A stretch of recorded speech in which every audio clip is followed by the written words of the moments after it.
their perspectives, the wisdom to inspire thought, and the confidence to command an audience.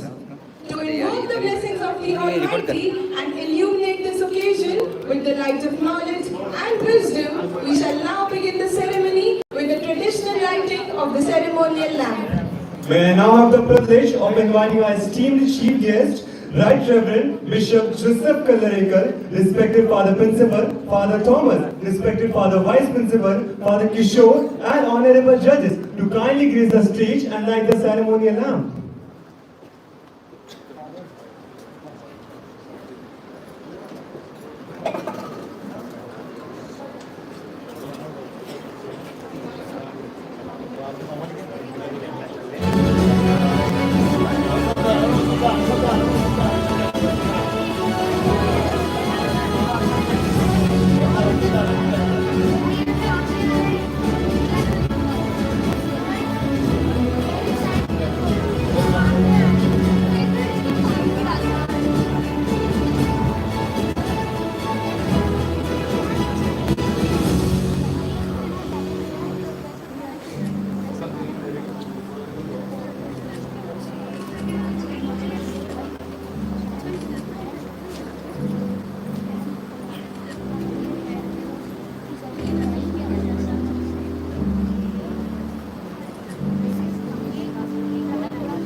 We express our heartfelt gratitude to our esteemed dignitaries for gracing this occasion and illuminating this gathering with their presence. May this light continue to inspire us as we embark upon a day filled with eloquence, ideas, and the celebration of expression. As we continue this auspicious beginning, let us seek the blessings of the Almighty through a soulful prayer dance. Prayer is not merely an act of devotion, it is a moment of reflection that fills our heart, peace, hope, and gratitude. Let us welcome our graceful dancers for the prayer dance and encourage them with a warm round of applause.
तेरी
सीधा लगा सीधा उसका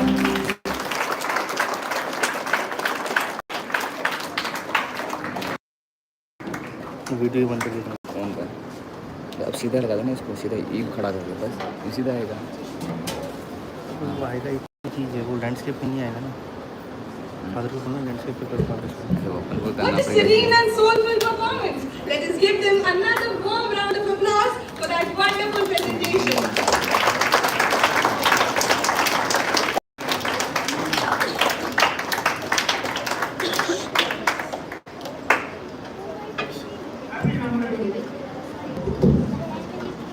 Every memorable occasion begins with a warm welcome, and who better to extend that welcome than the very guiding force behind our institution.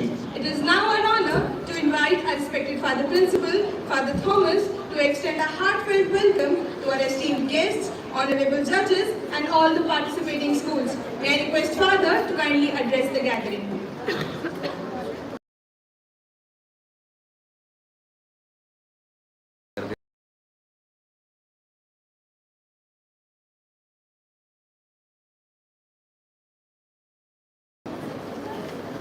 Set करके रखना था बस right में।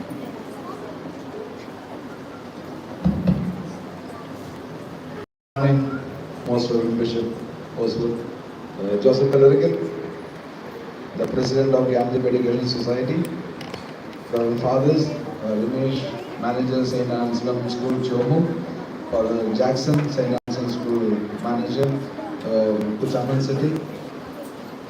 We have worthy judges, qualified and experienced faculty from different schools, Susan Mark, Preeti Pariwal, and Mrs. Priyanka. I stand here and my dear teachers who have come, escorting the students from various branches of St. Anselms fraternity. My dear participants and dear students and my dear teachers. I stand here with an honorable duty to welcome you all. Now, St. Anselms is a big family now. We have around 13 schools serving in the diocese of Jaipur, in different parts of Jaipur and in the territory of Jaipur diocese. And we have around 20,000 students connected to our institutions among all these 13 institutions. Just want to make you all feel that, these 20,000 students and around 1,000 teachers, we make a big family. We belong to a family and we are indebted to each other whether as a student, whether as a teacher, whether as a management side, we are, closely related in many ways. And this is an effort to bring all of us together and have some kind of competitions, like inter-national competition. We have, this is the first time that we have a declamation competition. And we used to have English debate competition. In place of English debate competition, we replaced it with a declamation competition. This is a combination of acting and speaking skill. The child must act the character that he or she is representing, and also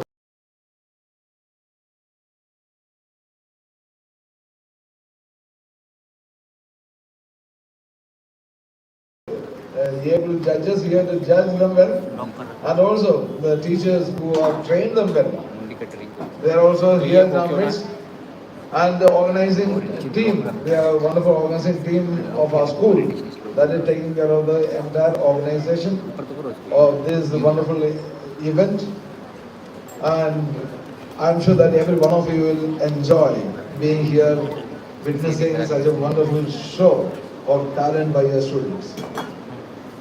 First of all, I like to welcome our chief guest of the day, Most Reverend Joseph Kalarakal, the president of Gandhi Education Society. He is the Bishop of Jaipur. And all these institutions belong to the Diocese of Jaipur. And he heads the academic program, the management of these institutions, and guides and leads from the front.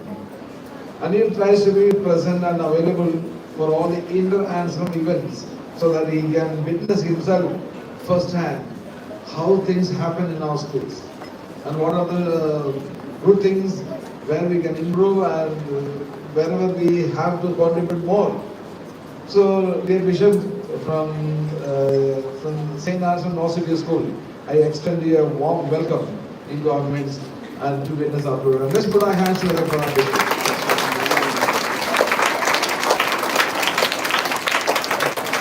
My heart goes out to the students who have come, the participants. They are the jewels of the day. They have prepared for this competition for weeks together, and today they are going to deliver and they excel all of us. And I'm sure that they will not disappoint us. They will do their best to make sure that their school flag flies high.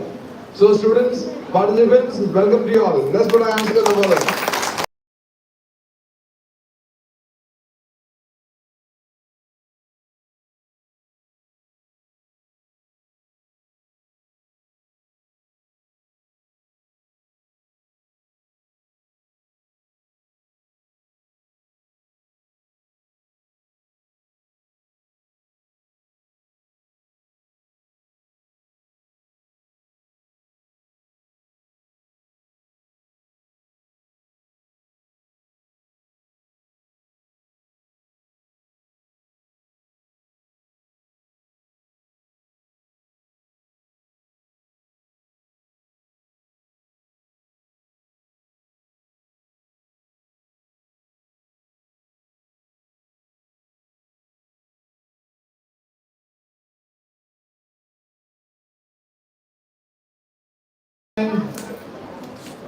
The teachers who have come accompanying these participants, you are left no stone unturned to make sure that your students do well.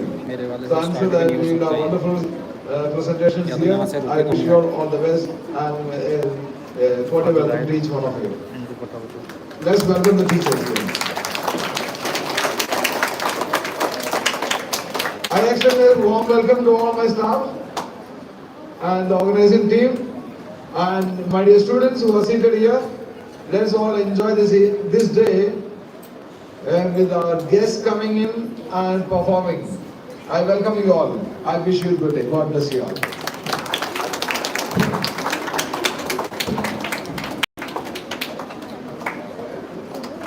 It is with immense joy and honor that I introduce our distinguished chief guest, Most Reverend Dr. Joseph Kalarekal, Bishop of Jaipur, Your Excellency, your gracious presence at English Declamation event today is a great honor and encouragement to all our participants.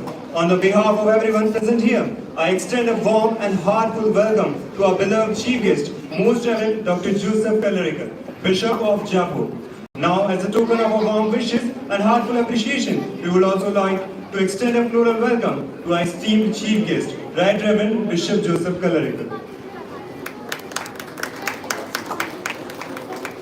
We would also like to extend our floral welcome to Father Renish and Father Jackson.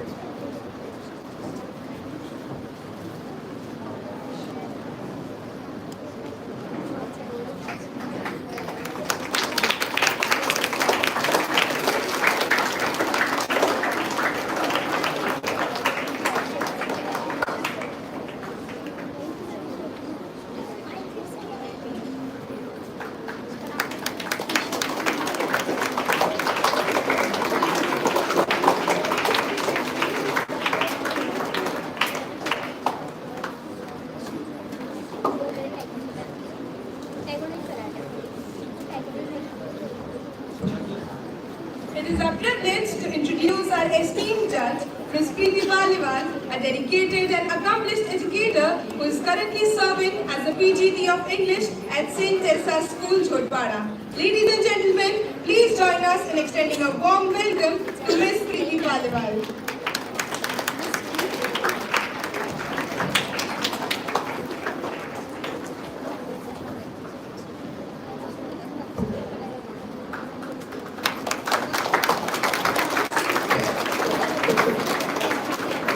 It is our privilege to introduce another esteemed member of our judging panel, Mrs. Priyanka Pari, an accomplished educator and author with over 15 years of experience in the field of education.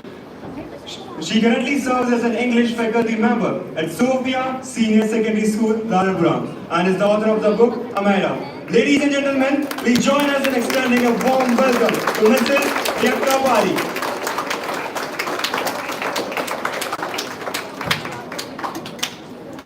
It is our privilege to introduce another distinguished member of our judging panel, Dr. Susan Mark, an accomplished educationist and English scholar with over 30 years of experience in the field of education. She holds a doctorate in English and has also been honored with the prestigious Best Teacher Award.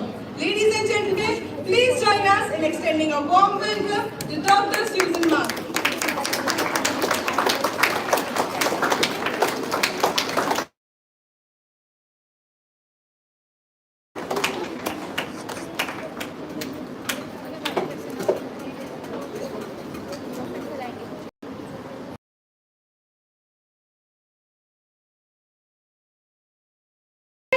Further, it is important to acquaint all our participants with the rules and guidelines of the competition.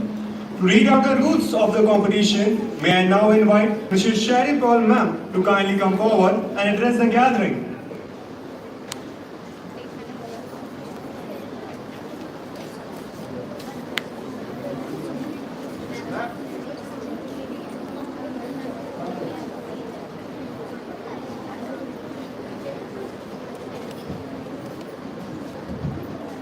Good morning, everyone.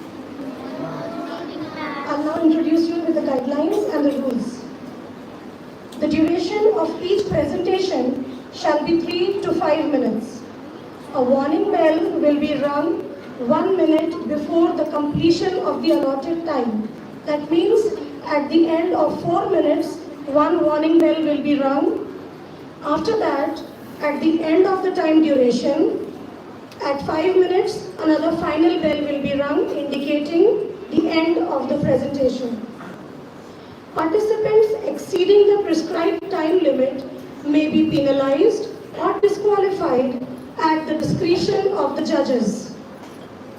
Any participant delivering a speech of less than 3 minutes shall be disqualified. Participants must have their speeches memorized. Reading from papers, cue cards, mobile phones, smartwatches or any other electronic device is strictly prohibited.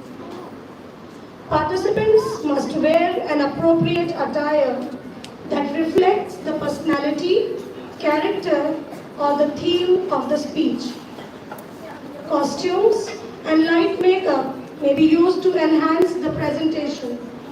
However, they may be decent, relevant, and in keeping with the dignity of the event. Participants are expected to demonstrate originality, creativity, and authenticity in their presentation while maintaining the essence of the chosen speech. Participants portraying historical personalities, eminent leaders, or renowned speakers are encouraged to adopt suitable attire and mannerism to ensure an authentic representation. All participants must maintain proper decorum, exhibit good stage etiquette, and use respectful language throughout the presentation.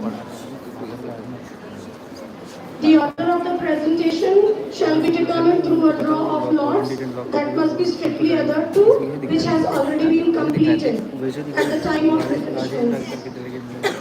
Any form of misconduct, unfair practice, or violation of the competition rules shall result in disqualification. The decision of the judges shall be final and binding. No appeal or correspondence regarding the results shall be entertained. The judgment criteria: clarity of content and interpretation, clarity of speech and pronunciation, voice modulation and expression, and confidence and stage presentation will carry 20 points each.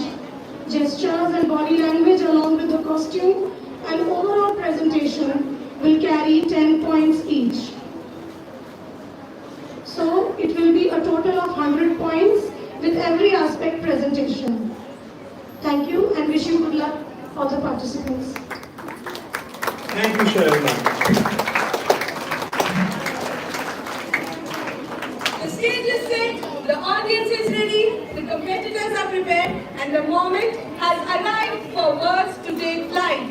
With that, we officially declare the Anselms English Declamation Championship open. May the best idea shine and may every voice find its rightful place in the hearts of the listeners.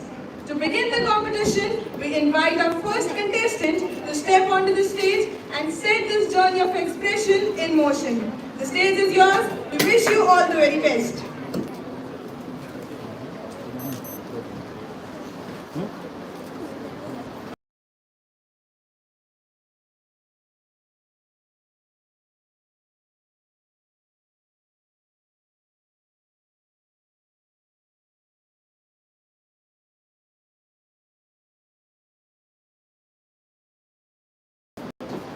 Good morning, respected jury and audience. Today I will be representing Dr. Martin Luther King's final speech, the speech he gave at Mason Temple in Memphis, Tennessee, the day before he was assassinated.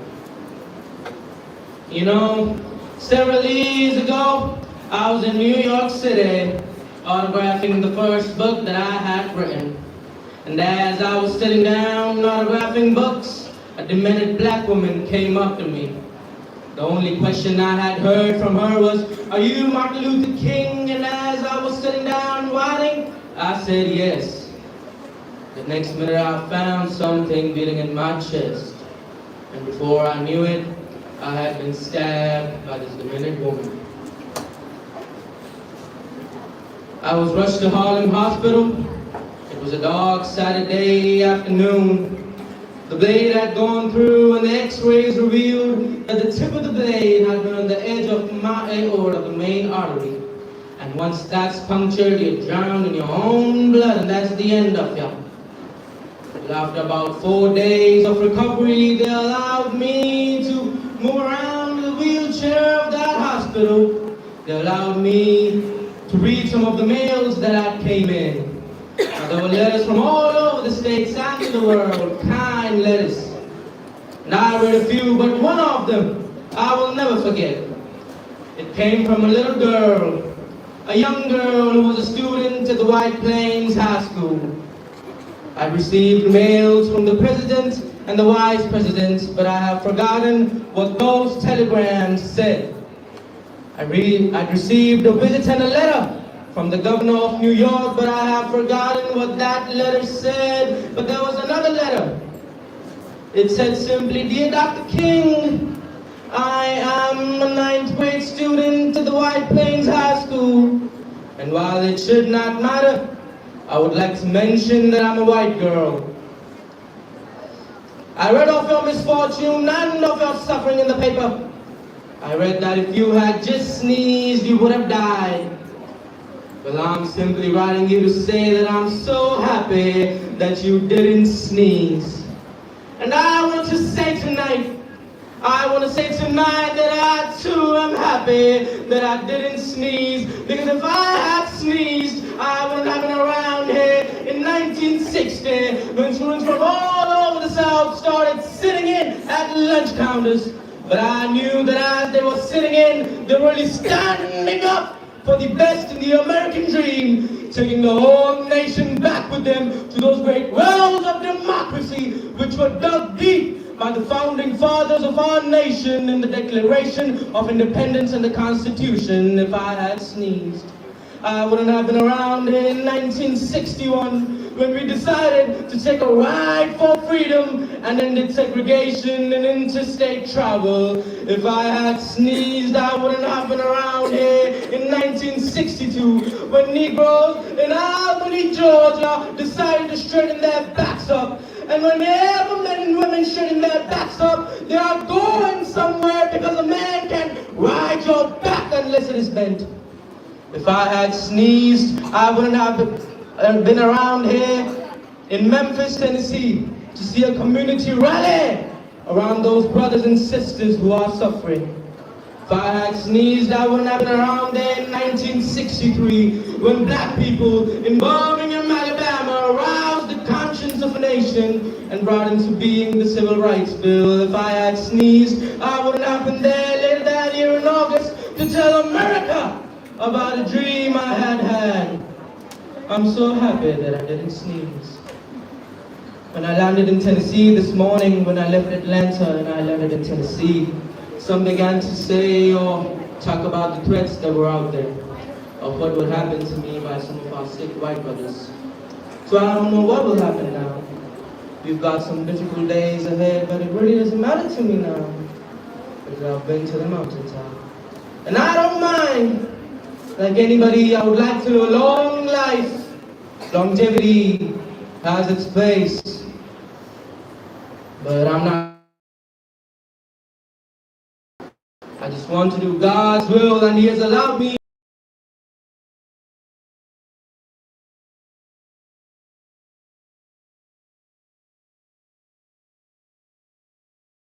that we as a people will get to the promised land. Again, I say that we as people will get to the promised land. Thank you.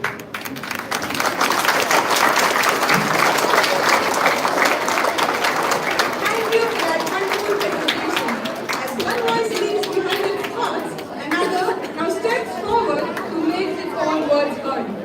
As the journey of expression continues, every new voice brings with it a fresh perspective and a new opportunity to experience the power of words. With that thought, let us invite our next participant to kindly take the stage. We wish you a confident and a memorable presentation.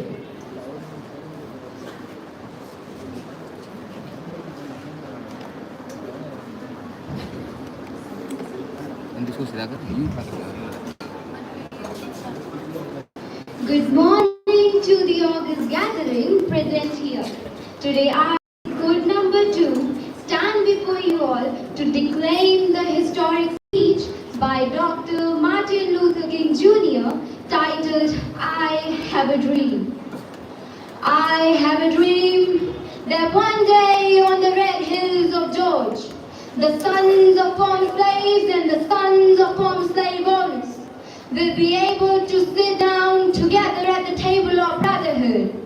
I have a dream that one day, even the state of Mississippi, a state sweltering with the heat of injustice, sweltering with the heat of oppression, will be transformed into an oasis of freedom and justice. I have a dream that my 4 little children will one day live in a nation where they will not be judged by the color of their skin, but by the content of their character. I have a dream today. I have a dream that one day, down in Alabama, with its vicious racists, with its governor having his lips dripping with the words of interposition and nullification, one day right there in Alabama, little black boys and black girls will be able to join hands with little white boys and white girls as sisters and brothers. I have a dream today. I have a dream that one day every valley shall be exalted, every hill and mountain shall be made low, the rough places will be made plain, and the crooked places will be made straight. And the glory of the Lord shall reveal, and all flesh shall see it together. This is our hope, and this is the faith that I go back to the south with. With this faith, we will be able to hew out of the mountains of despair a stone of hope.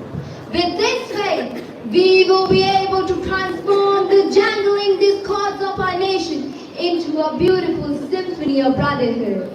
With this faith, we will be able to work together, to pray together, to struggle together, to go to jail together, to stand up for freedom together, knowing that we will be free one day.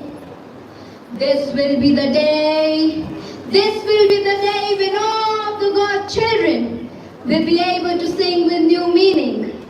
My country, tears of thee, sweet land of liberty of thee I sing. Land where my fathers died, land of the pilgrim's pride. From every mountainside, let freedom ring. And if America is to be a great nation, this must become true. So let freedom ring from the prodigious hilltops of New Hampshire. Let freedom ring from the mighty mountains of New York. Let freedom ring from the heightening Alleghenies of Pennsylvania. Let freedom ring from the snow-capped Rockies of Colorado. Let freedom ring from the stone mountains of Georgia. Let freedom ring from the Lookout Mountains of Tennessee. Let freedom ring from every hill and molehill of Mississippi. From every mountainside, let freedom ring. And when this happens, when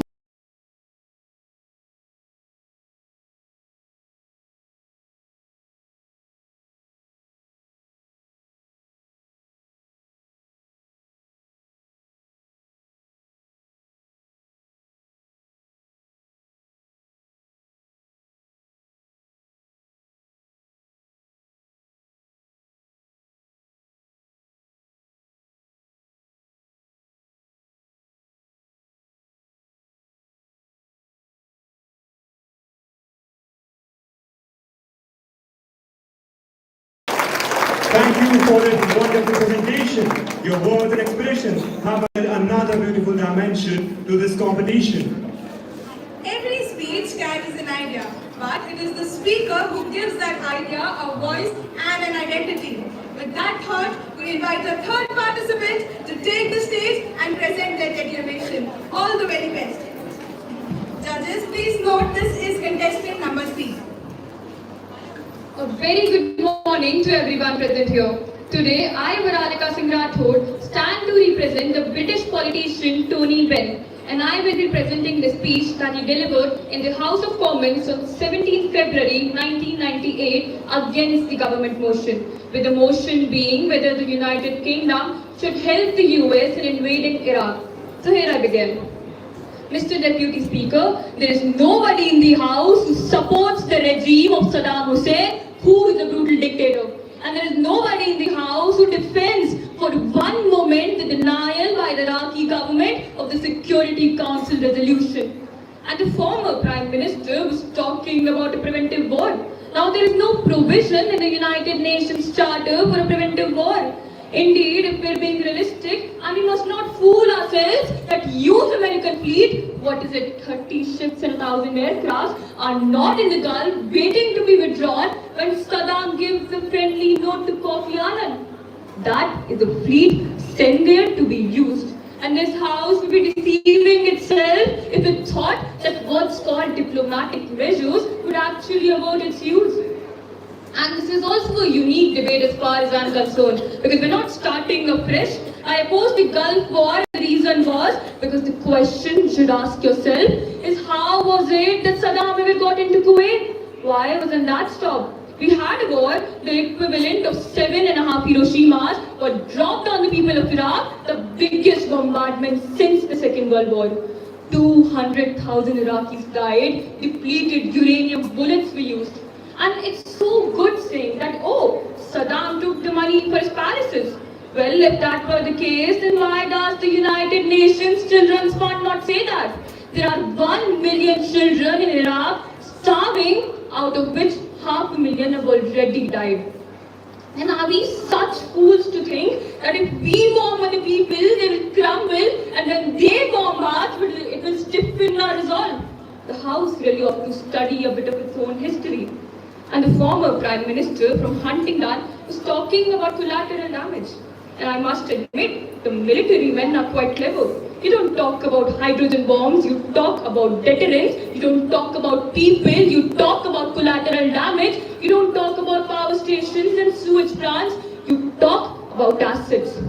But the truth stands that if this House votes tonight as it manifestly will to give the government the power over military actions, innocent people will be killed in Iraq. And the other point that has been made by some speakers is the double standard. Now, I'm not trying to equate Israel with Iraq, but Israel bombed Baghdad on 8th of June 1981. What action did either party take on that matter? Israel is in breach of resolutions. Israel has got instruments of mass destruction. Mordecai Vanunu is not a man who would boast about Israeli freedom. Turkey has got instruments of mass destruction. And all I'm saying is that if you're a lawyer, it does not matter whether the man you're dealing with is an ordinary thug or a criminal mastermind. If the law is to apply, it must apply to all. And both the governments have failed to do that. And I end with this. War is an easy thing to talk about. There are not many people of the generation that remember it.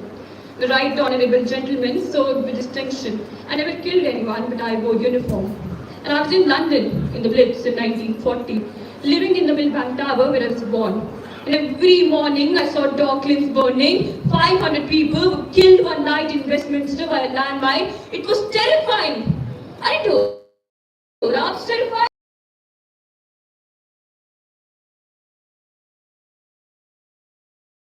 Bombing strengthened their determination. What utter fools we are to live in a generation for which war is a computer game for the children and an interesting little news item for entertainment. And every member of the parliament today who votes for the government motion will be consciously and deliberately taking responsibility for the innocent people who will be killed in the bombardment. And I remember when the United Nations Charter was signed, and the words of those charter are etched into my mind and move me, even as I think of them today, that we, the people of the United Nations, having resolved to save the future generations, the succeeding generations, from the scourge of war. And that was the promise of that generation to this generation, and it would be the biggest betrayal of all if the war starts, as I fear that it would. And I shall vote against the government motion. Thank you and have a great day. Thank you for that engaging presentation. The beauty of Declamation lies in the fact that every speaker brings something unique to the same stage. Every speaker brings a unique presence to the stage, turning words into an experience of their own. And now we invite our next participant to step forward and make this moment their own. Judges, kindly note, this is contestant number 4.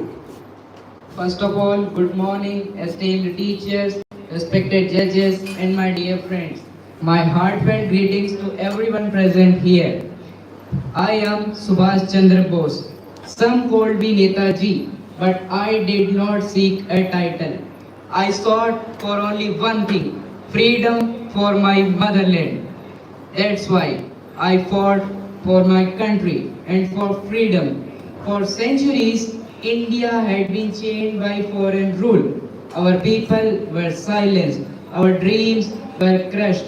But I believe, what is the value of life when your motherland is not free? I ask my countrymen, how much do you love your motherland? Not with speeches alone, not with slogans alone, but with sacrifice. Freedom is not a gift. Freedom is a right, and sometimes a right had to be fought with courage, determination, and sacrifice. That's why I gave my famous call. Give me blood and I will give you freedom. For centuries, we are showing the discrimination of British rule in our country. My soldiers, I formed a soldier unity. I formed Indian National Army to believe that Indians could stand up, unite and fight for their own dream. Our soldiers march with one dream, Delhi Chalo, not for personal glory, not for wealth, but for India. I knew the road ahead would be difficult. There could be hunger, there could be death, there could be separation from our families. But what is the value of one life if millions remain chained? What is the value of comfort when your motherland is not free? I believe that the youth of India possess a fire that no empire could distinguish. And today I ask, where is that fire? Your battlefield is different now. You did not need to fight empires with weapons, but fight ignorance with education, fight hatred with integrity, fight corruption with integration, fight poverty with compassion, and fight your own fear with courage. That's why I gave my call. My words may have silenced, but my call may never fade. If you want to give honor to those who struggle for India, don't merely remember their names, but live their values.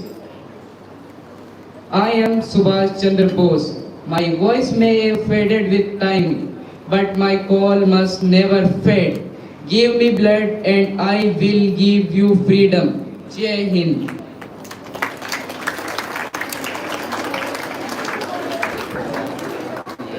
Thank you for that impressive presentation. Once again, we have witnessed how words, when delivered with conviction, can truly leave a lasting impact. Way to convert to compel. With those powerful words in mind, we invite our fifth participant and let the power of expression unfold. All the best. Judges, please note, this is contestant number 5.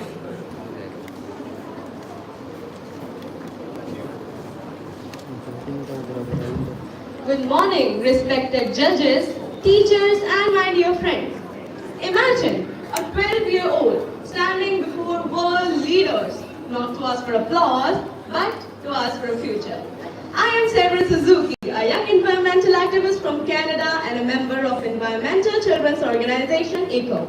In 1992, at the Earth Summit in Rio de Janeiro, Brazil, I spoke about a matter that concerns every one of us, the environment and the future of our planet. Today, I stand here to make that same voice heard. Hello, I'm Severin Suzuki speaking for ECHO, the Environmental Children's Organization. We are a group of 12 and 13 years old trying to make a difference. Vanessa Seti, Morgan Geisler, Michelle Quick, and me. We've raised all the money to come here ourselves, to come 5,000 miles to tell you adults you must change your ways. I am afraid to go out in the sun now because of the holes in our ozone. I am afraid to breathe the air because I don't know what chemicals are in it. I used to go fishing in Vancouver, my home, with my dad. Until just a few years ago, we found the fish full of cancers. And now we hear of animals and plants going extinct every day, vanishing forever. In my life, I have dreamt of seeing the great herds of wild animals, jungles and rainforests full of birds and butterflies. But now, I wonder if they will even exist for my children to see.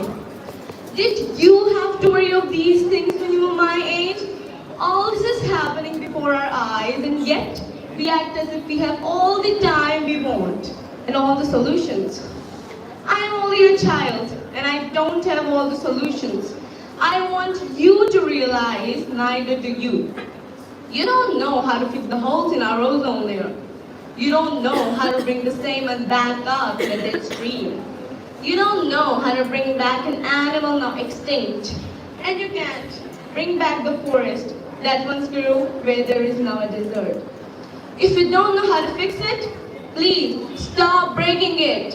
Here, you may be delegates of your governments, business people, organizers, reporters, or politicians.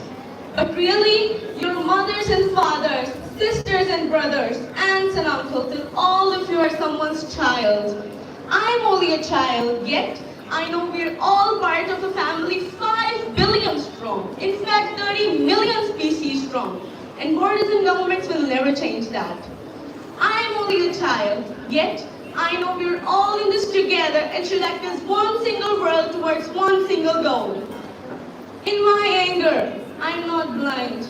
And in my fear, I'm not afraid of telling the world how I feel. I'm only a child, yet I know if all the money spent on war was spent on finding environmental answers, ending poverty, in finding treaties, what a wonderful place this earth would be. At school, even in kindergarten, you all teach us how to behave in this world. You teach us to not to fight with others, to work things out, to respect others, to clean up our mess, not to hurt other creatures, to share, not be greedy. Then why do you go out and do the things you tell us not to do? Do not forget why you're attending these conferences, who you are doing this for. We are your own children. You are deciding what kind of world we are growing up in. Thank you.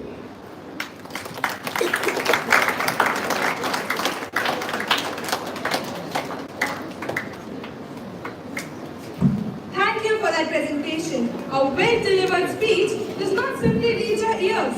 It finds its way into our thoughts. Words have the power to travel far beyond the moment in which they are spoken, leaving behind the thoughts that stay with us. With that thought, we now invite our next participant to come forward.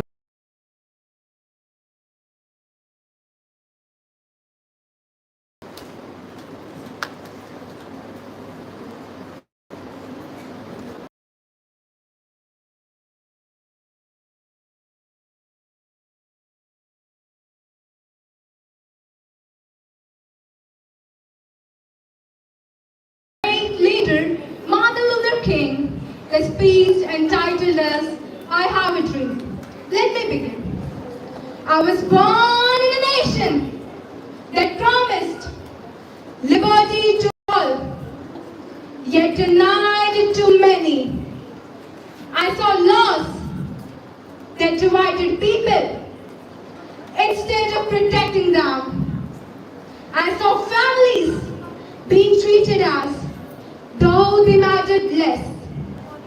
I was one who believed that courage could silence hatred, that hope could outlive fear, and that justice could never be imprisoned. Even though we face the difficulties of today and tomorrow, I still have a dream deeply rooted in the American dream. I have a dream that one day this nation will rise up, live out the true meaning of its creed. We hold these truths to be self-evident, that all men are created equal. I have a dream on the red hills of the George, the sons of former slaves and the sons of former slave owners be able to sit down together at the table of brotherhood. I have a dream that one day, even the state of Mississippi is still sweltering with the heat of oppression, sweltering with the heat of injustice, be transformed into an oasis of freedom and justice. I have a dream that one day, I say, I have a dream that my 4 little children one day live in a nation where they will be not judged by the color of the skin, but by the content of their character. I have a dream today. To all, do not remember me for the dream I spoke of. Live that dream, protect it, and pass it on. For the dream of equality does not belong to one man, one generation, or one nation. It belongs to humanity. My voice may have fallen silent, but the dream still lives on. In every act against injustice, every heart that refuses to surrender to hatred. May you have the courage to protect it, the wisdom to nurture it, and the determination to make it reality. Thank you.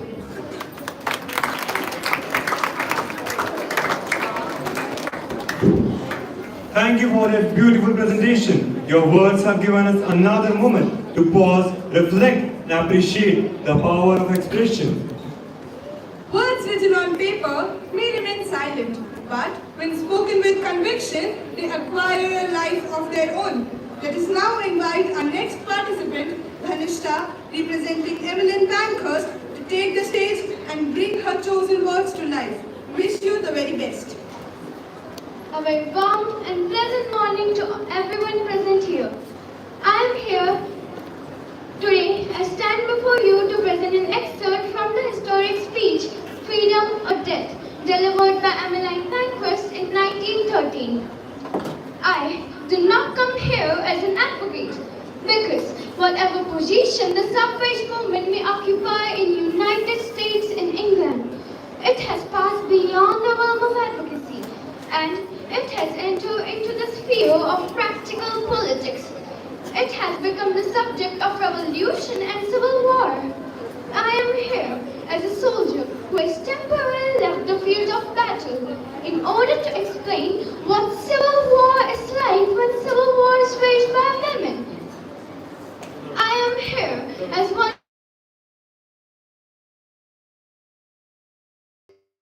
dangerous person because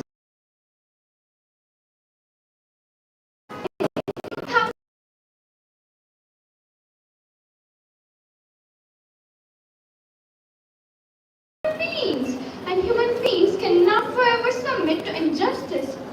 Suppose the men of this country had a grievance and laid it before the government. A government refused to listen to them. If they had the vote, they could replace the government. But imagine they had no vote and no voice. They would only have 2 choices. Submit forever to injustice or rise up and fight for their rights. That is exactly the position of women in England. Your own history teaches the same lesson. When your forefathers could no longer obtain justice from the British government, they held the Boston Tea Party and continued their struggle until they won their independence. Freedom has never been given willingly. It has been won by determination and sacrifice. We were called militants because we refused to be ignored. We discovered a simple truth about politics, that if you want your cause heard, then you have to make enough noise that no one can overlook you. Think of 2 hungry babies. One waits patiently and quietly. The other one cries and cries loudly until it is fed. Well, which one is fed first? That is the whole history of politics. Those who remain silent are often forgotten. Our struggle has caused inconvenience, but every great struggle has demanded sacrifice.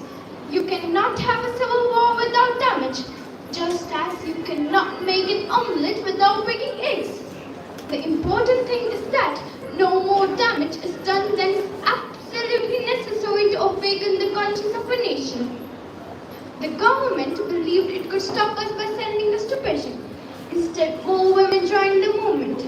Hundreds willingly accepted their imprisonment rather than surrender their principles. When prisons failed, they tried something even more terrible. Women who went on hunger strike were forced fed against their will. This was not punishment, it was torture, yet even that did not break our spirits.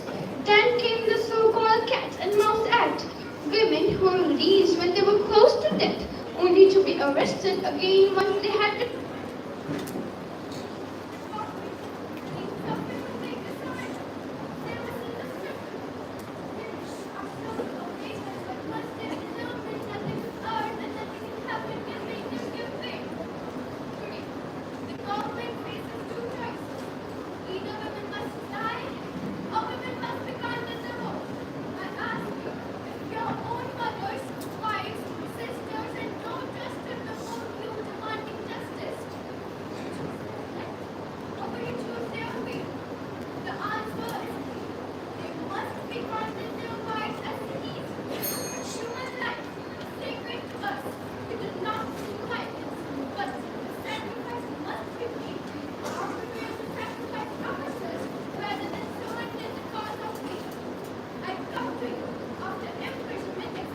Be arrested again once when I return to England.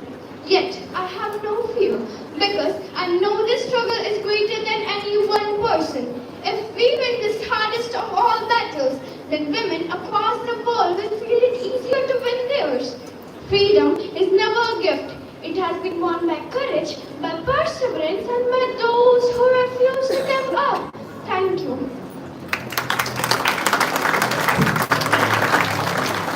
Thank you for that expressive presentation. Each performance reminds us that the strength of the speech lies not only in its words, but also in the sincerity with which they are delivered. With every presentation, we discover yet another way in which voice, expression, and conviction can give words their true meaning. We now welcome our next participant, Richa, representing Severin Suzuki, to the stage, where you captivate us with your voice and expression. Good morning to the August gathering present here. Today, I, code number A, stand here to declaim the speech of Severin Suzuki, a noted child environmentalist. Coming up here today, I have no hidden agenda.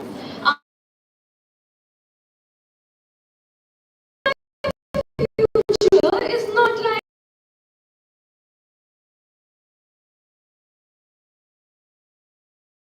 speak for all the generations to come. I'm here to speak on behalf of the starving children around the world whose cries go unheard. I'm here to speak for the countless animals dying across this planet because they have nowhere left to go. I'm afraid to go out in the sun now because of the holes in our ozone. I'm afraid to breathe the air because I don't know what chemicals are in it. In my life, I have dreamt of seeing the great herds of wild animals, jungles and rainforests full of birds and butterflies. But now I wonder if they will even exist for my children to see. Did you have to worry of these things when you were of my age? All this is happening before our eyes, and yet we act as if we have all the time we want and all the solutions. I'm only a child and I don't have all the solutions, but I want you to realize it. You don't know how to fix the holes in our ozone layer. You don't know how to bring salmon back up in a dead stream. You don't know how to bring back an animal now extinct. And you can't bring back the forest that once grew where there is now a desert. If you don't know how to fix it, please stop breaking it. In Canada, we live the privileged life with plenty of food, water and shelter. We have watches, bicycles, computers and television sets. The list could go on for 2 days. 2 days ago, here in Brazil, we were shocked when we spent time with some children living on the streets. And this is what one child told us. I wish I was rich. And if I were, I would give all the street children food, clothes, medicines, shelter, and love and affection. If a child on the streets who has nothing is willing to share, why are we who have everything still so greedy?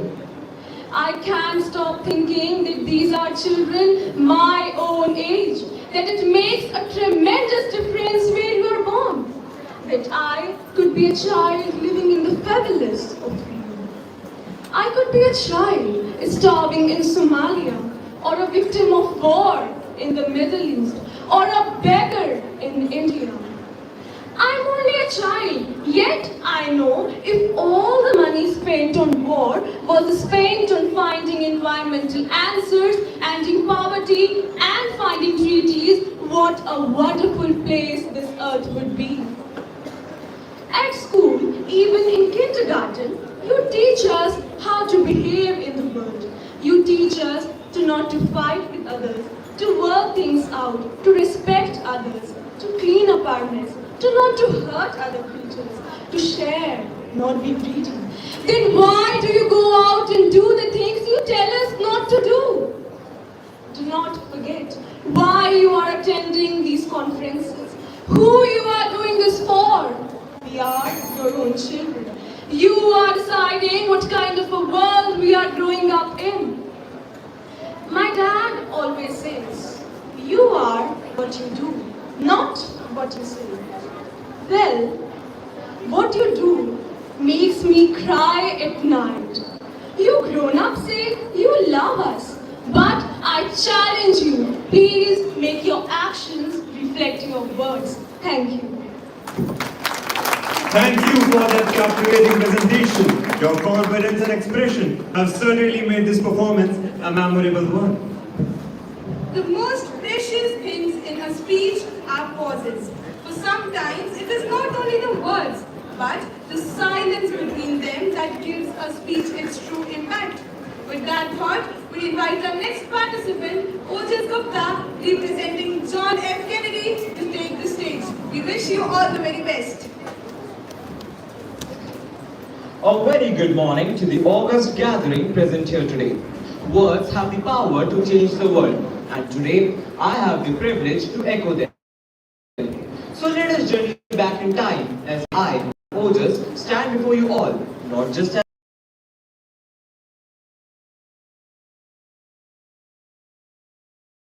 and present his speech of June 26, 1963.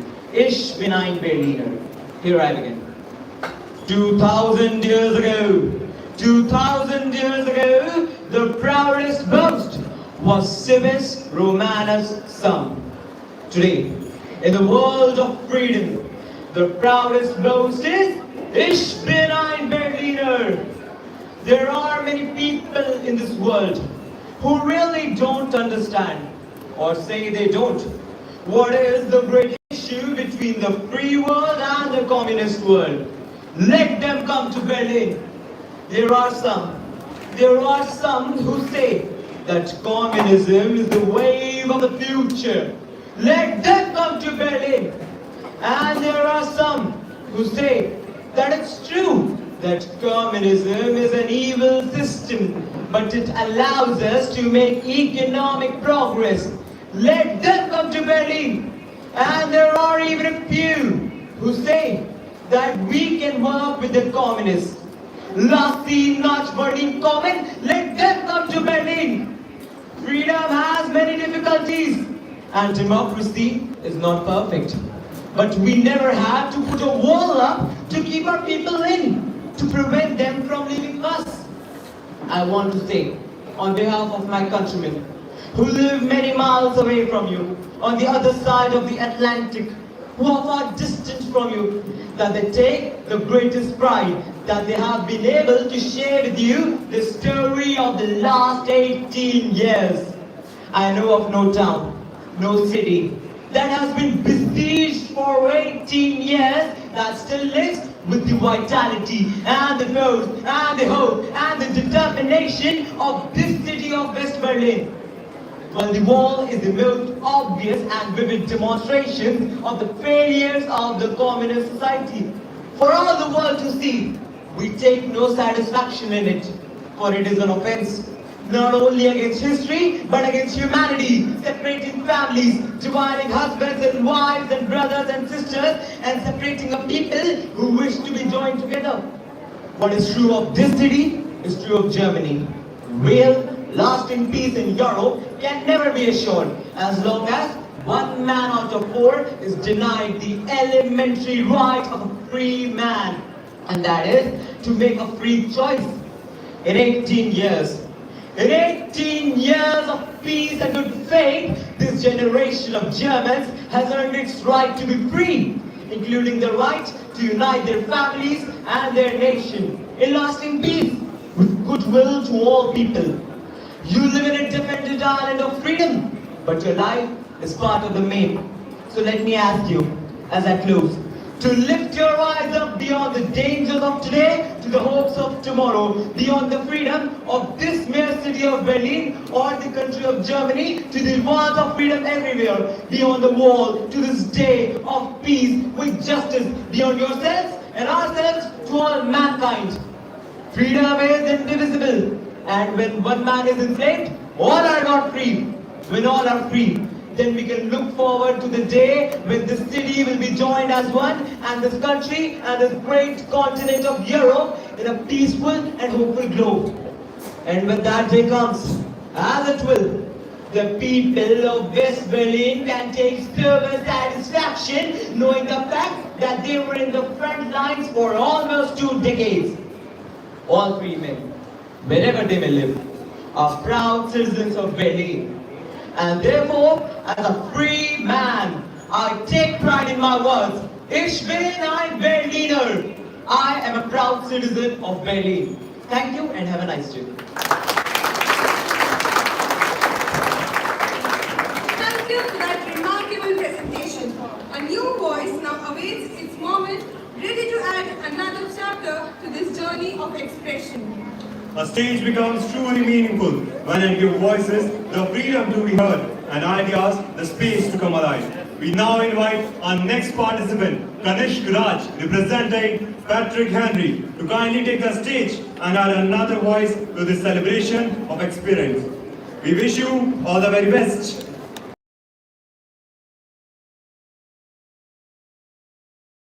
Present here.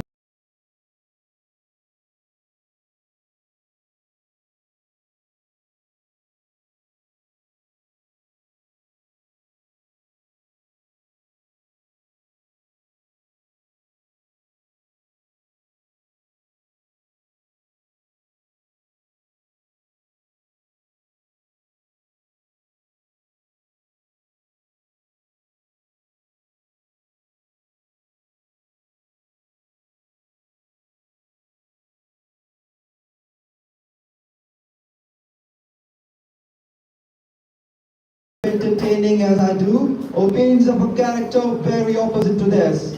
I shall speak forth my sentiments freely and without reserve. This is no time for ceremony. The question before the House is one of awful moment to this country.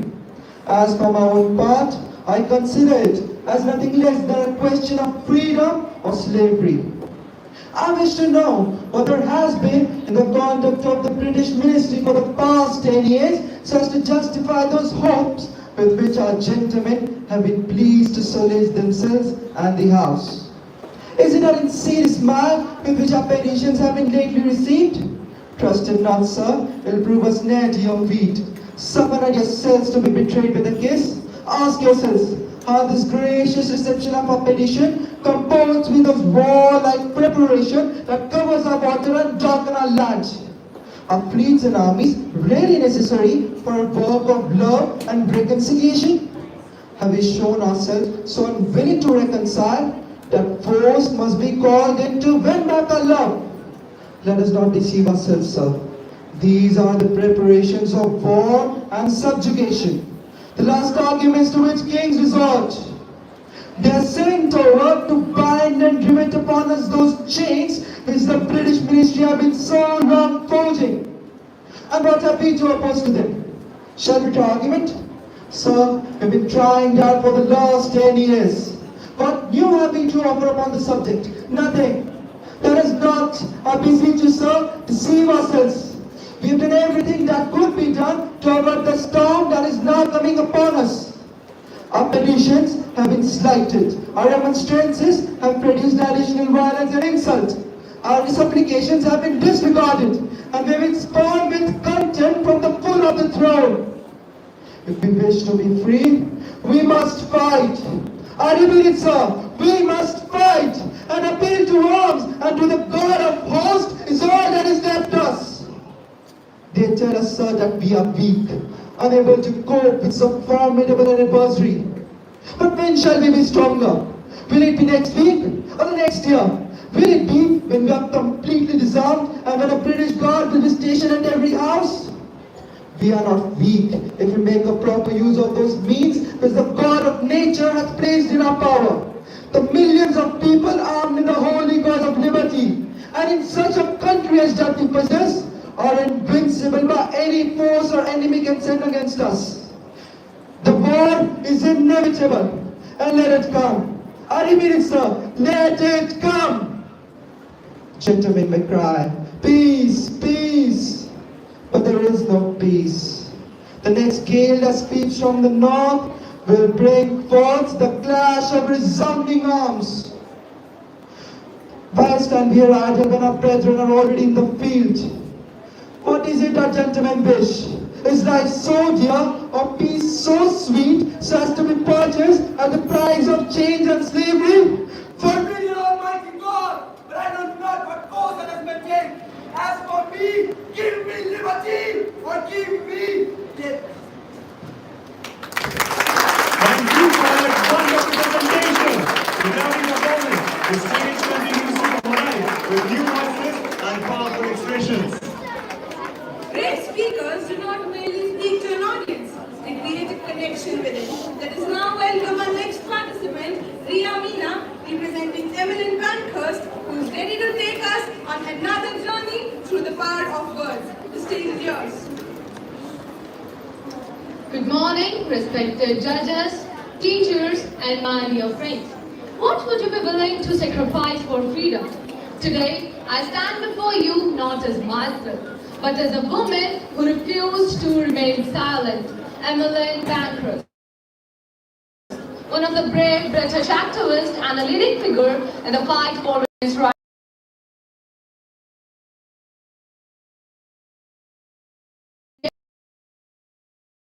Deeds, not words. And today, I bring before you a powerful message, freedom or death, that she had given in 1930. So, let's go back to the moment when one woman dared to challenge an entire system. I did not come here as an advocate, because whatever position the suffrage movement may occupy, in the United States of America, in England, it has passed beyond the realm of advocacy and has entered into the sphere of practical politics. It has become a subject of revolution and civil war. I am here as a soldier who has temporarily left the field of battle in order to explain. It seems strange it has to be explained. What civil war is like when civil war is waged by women? I am here as a person who, according to the law courts of my country, it has decided is of no value to the community at all.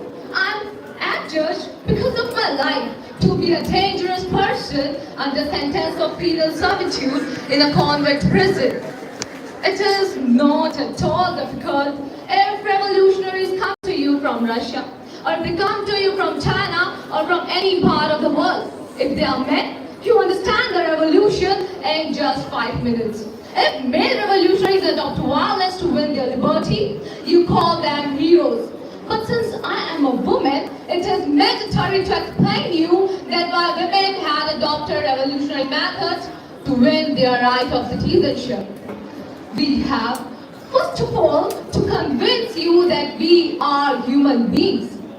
Your forefathers decided that they must have representation for taxation many, many years ago. When the arguments were disregarded, when every peaceful method had failed, they started the Tea Party in Boston. They chose rebellion. Well, the women had tried every peaceful method. We had meetings, we gathered petitions, but we were ignored. So we had to choose between two evils. Either submit indefinitely to an unjust state of affairs or rise up. There is a proverb in England that you cannot rouse Britisher until you touch his pocket. That is a homely truth that all of us must learn. You have two babies, very hungry and wanted to be fed. One baby is a patient baby who can wait indefinitely until its mother is ready to feed it. Another baby is an impatient baby who screams and kicks until it is fed. Well, we know perfectly well that which baby is attended to be first. That is the whole history of politics. You have to make more noise than anybody else. You have to be more obtrusive than anybody else. In fact, you have to be there for all the time and see that they do not know you under. They have said to us that government rests upon force. The women haven't force, so they must submit. But we have shown them that force is not just a physical violence. In fact, it is the strength of human spirit. Women went on hunger strike. They lay at the death's door of prison cells just to recover enough strength to undergo operation and refusing to give in. You have to make the position of men who manage society so uncomfortable and so difficult that the decision they have to make is this. Shall we give women the vote or shall we suffer this disruption to continue? There is only one choice. Either you have to give us freedom or you have to give us death. Thank you. Thank you for that wonderful presentation. Every performance leaves us with a new perspective, reminding us of how many ways words can be felt and understood. Behind every powerful speech lie not only meaningful words, but also the ability of a speaker to make those words resonate. We now invite our next participant, Neha, representing Princess Diana, to step onto the stage and share the declamation with us. All the very best.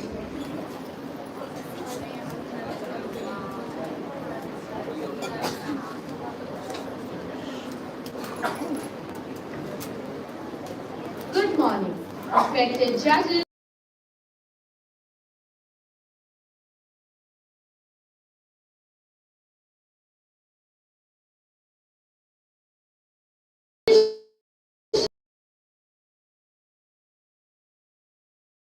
To those who are often unheard.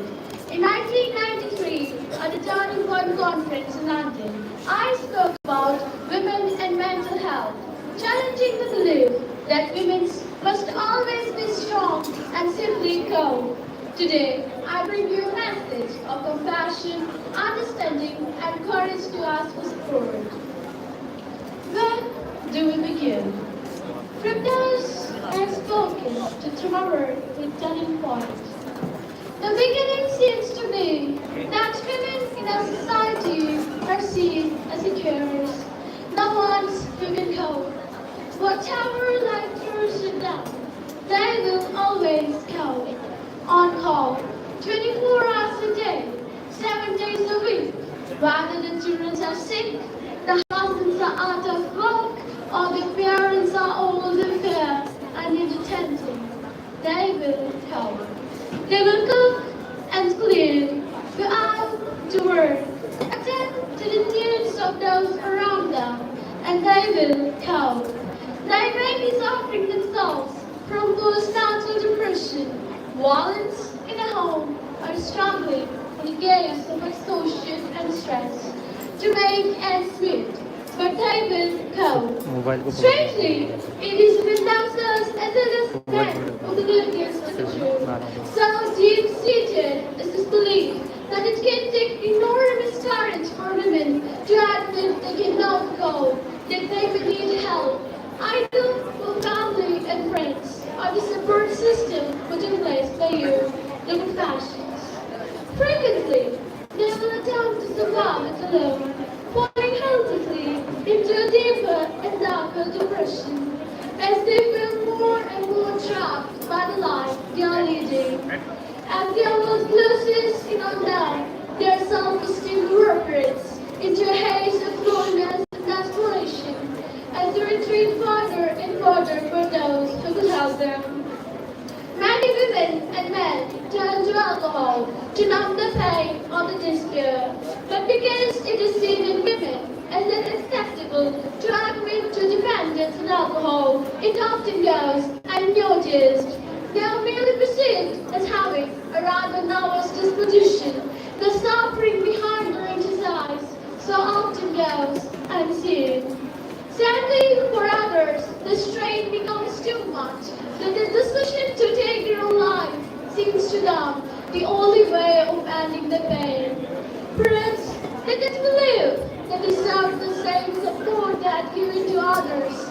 For those who find for ostensibly to ask for help, the pill for every ill is most often administered. For take it, tranquilizers, sleeping pills, and antidepressants have been given to generations of women, 3 times as many as to men. These pills, these mothers and helpers, have left a legacy of millions of women locked into a terrible torment, doomed to love dependence, through which there is still very little help to escape. More often than not, they retreat into their own private hell, behind closed doors, terrified to go out their homes into what to them had become a frightening world. Dealing with these pills had now become a greater problem than the condition that caused them to be taken to the first place. Recently, I met a woman who against the odds succeeded in getting off the tranquilizers she had been prescribed to help in the postnatal depression. She had been taking these pills for over 30 years. Giving husband permission to give up on them had not been easy, but with specialist help she had won. Her biggest realization was that during those years, she had completely lost touch with her own identity. She now discovered that she was no longer the person others believed her to be. The drugs had closed her down. They had managed to turn her into an anxious zombie. At last, she is now able to learn how to live again and become the person she was born to be. Thank you.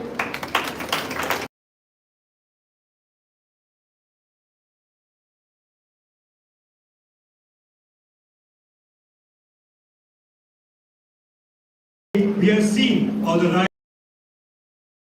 conviction their mark. What an amazing half we have witnessed. After 12 engaging presentations, it is now time for us to take a short break before we continue with the remaining performances. The stage is now set for a performance that promises to captivate us with its energy, rhythm, and vibrant spirit. Dance is a celebration of life itself, a beautiful blend of passion, creativity, and expression. With every beat of the music and every graceful movement, it has the power to uplift, inspire, and bring people together. So ladies and gentlemen, let us welcome our talented junior performers with a thunderous round of applause.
What a vibrant and captivating performance. Let us give them another huge round of applause for that wonderful presentation. With that refreshing interlude, we come to the end of this free break. With renewed energy and enthusiasm, let us an expression. A powerful speech will last only a few minutes, but a powerful message can remain with us long after the speaker has left the stage. With that thought, we invite our next participant, Vatsal Shukla, representing Jawaharlal Nehru, to take the stage. Some speeches do not really speak to an audience, they speak to history. Good morning everyone, reverend fathers, esteemed judges, respected teachers, and my dear friends. On the midnight of 14th August 1947, Jawaharlal Nehru addressed the Constituent Assembly in New Delhi with words that captured the soul of an awakened India and continue to resonate even today. Long years ago, we made a tryst with destiny, and now the time comes when we redeem our pledge. Not wholly or in full measure, but very substantially. At the stroke of the midnight hour, when the world sleeps, India will awake to life and freedom. A moment comes, which comes but rarely in history, when we step out from the old to the new, when an age ends and when the soul of a nation, long suppressed, finds utterance. It is fitting that at this solemn moment, we take the pledge of dedication to the service of India, her people, and to the still larger cause of humanity. At the dawn of history, India started on her unending quest. And trackless centuries are filled with her striving, the grandeur of her successes and her failures. Through good and ill fortune alike, she has never lost sight of that quest or forgotten the ideals that gave her strength. We end today a period of ill fortune, and India discovers herself again. The achievement we celebrate today is but a step, an opening of opportunity to the greater triumphs and achievements that await us. Are we brave enough and wise enough to grasp this opportunity and accept the challenge of the future? Freedom and power bring responsibility. That responsibility rests upon this assembly, a sovereign body representing the sovereign people of India. Before the birth of freedom, we have endured all the pains of labor, and our hearts are heavy with the memory of this sorrow. Some of those pains continue even now. Nevertheless, the past is over, And it is the future that beckons to us now. The future is not one of ease or resting, but of incessant striving so that we might fulfill the pledges that we have so often taken and the one that we shall take today. And so we have to labor and to work hard to give reality to our dreams. To the people of India, whose representatives we are, we make appeal to join us with faith and confidence. This great adventure. This is no time for petty and destructive criticism, no time for ill will or malice. We have to make the noble mansion of free India where all her children may dwell. A new star rises, the star of freedom in the east. A new hope comes into being. A vision long cherished materializes. May that star never set and that hope never be betrayed. Jai Hind! Thank you.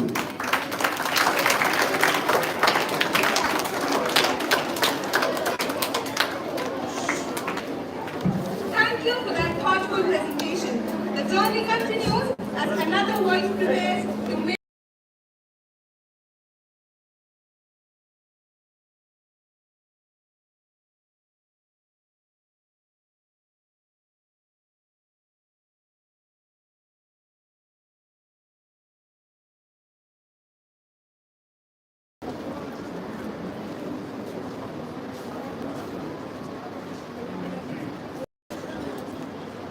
Respected principal, honorable judges, respected teachers, and my dear friends. Today, I am here to present Emmeline Pankhurst, a fearless leader of the British women's suffrage movement, a woman who stood against injustice, questioned the establishment, and demanded what had been denied to women, the right to vote. Today, I bring before you an excerpt from her powerful November 1913 speech, Freedom or Death. Let me take you back to November 1913. I am here as a soldier who has temporarily left the fields of battle in order to explain what civil war is like when civil war is waged by women.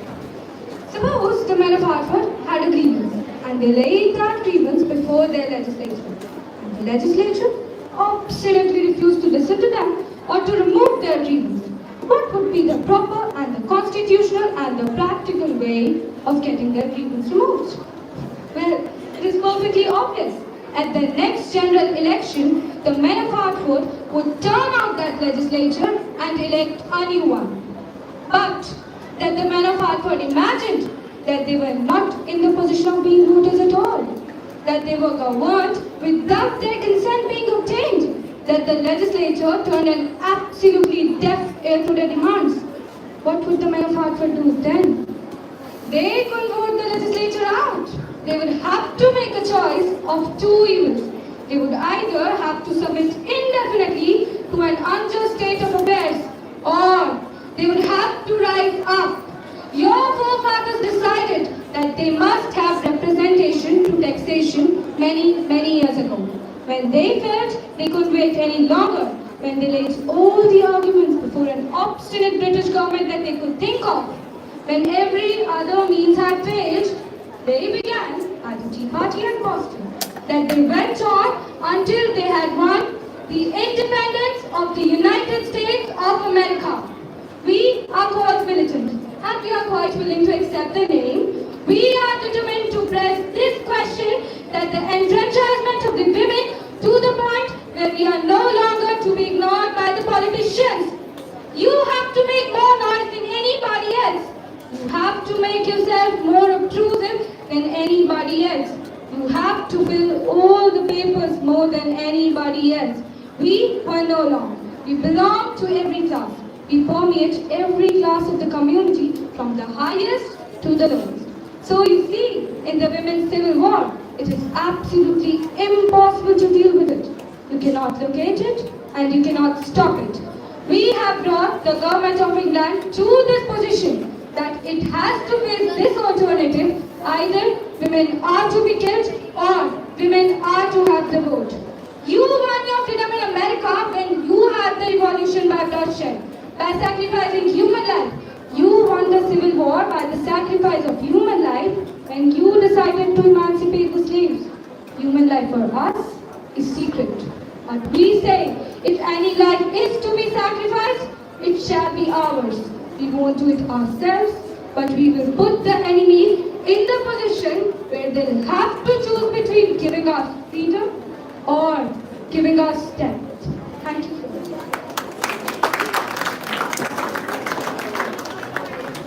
Thank you for that impressive presentation. Your performance has added yet another distinctive voice to this wonderful journey of declamation. Words are of course the most powerful drug used by mankind. And when used with purpose and conviction, they can inspire, challenge and leave a lasting impression.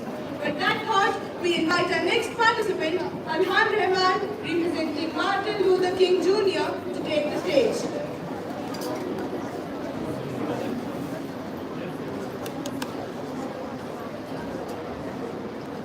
A very pleasant morning to each one present here.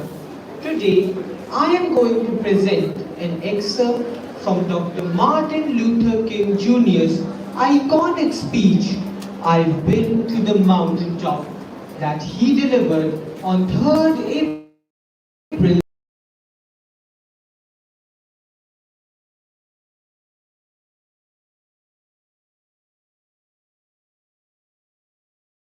day. Let us rise up tonight with a greater readiness. Let us stand with a greater determination, and let us move on in these powerful days, these days of challenge, to make America what it ought to be. We have an opportunity to make America a great nation. And I want to thank God once more for allowing me to be here with you. You know, several years ago, I was in New York City, autographing the first book that I had written. And while sitting there, autographing books, a demented black woman came up. The only question I heard from her was, "Are you Martin Luther King?" And I was looking down writing, and I said, "Yes." Before I knew it, I had been stabbed by this demented woman. It came out in the New York Times the next morning that if I had merely sneezed, I would have died. Well, about 4 days later, they allowed me to move around in the hospital in a wheelchair. They allowed me to read some of the mail that came in, and from all over the states and the world, kind letters came in. I read a few, but one of them I will never forget. It said simply, "Dear Dr. King, I am a 9th grade student at the White Plains High School. While it should not matter, I would also like to mention that I'm a white girl. I read in the paper of your suffering and of your misfortune. I also read that if you had sneezed, you would have died, and I'm simply writing you to say that I'm so happy that you didn't sneeze. And I want to say tonight that I too am happy that I didn't sneeze, because if I had sneezed, I wouldn't have been here in 1963 to tell America about the dream that I had had. I'm so happy that I didn't sneeze. We've got some difficult days ahead, but it doesn't really matter with me now, because I've been to the mountaintop, and I don't mind. Like anybody, I would like to live a long life. Longevity has its place. But I'm not concerned about that now. I just want to do God's will. And He's allowed me to get to the mountain. And I've looked over. And I've seen the promised land. I may not get there with you, but I want you to know tonight that we as a people will get to the promised land. And so I'm happy tonight. I'm not worried about anything. I'm not fearing any man. Mine eyes have seen the glory of the coming of the Lord. Thank you, everyone.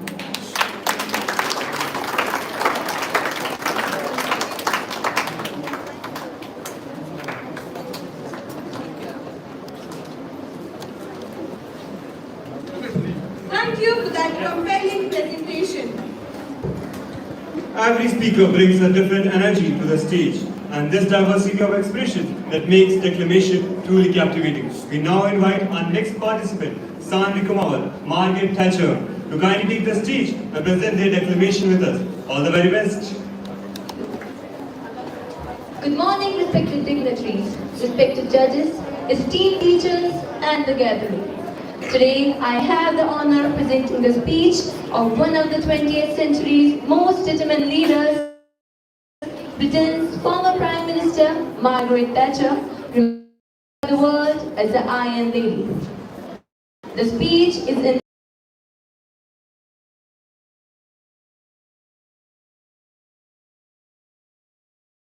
A nation is not built by chance. It is built by the courage of its people, the strength of its values, and the determination of its leaders. Leadership is not about taking easiest road or pleasing everyone. It is about making the right decisions even when they are the most difficult ones. There will always be the voices that say, change your course. There will always be the critics who mistake conviction for stubbornness. But conviction is the courage to remain faithful to what you know is right. Because if we abandon our principles whenever challenges arise, then our principles were never truly ours. A nation does not become great by avoiding hard choices.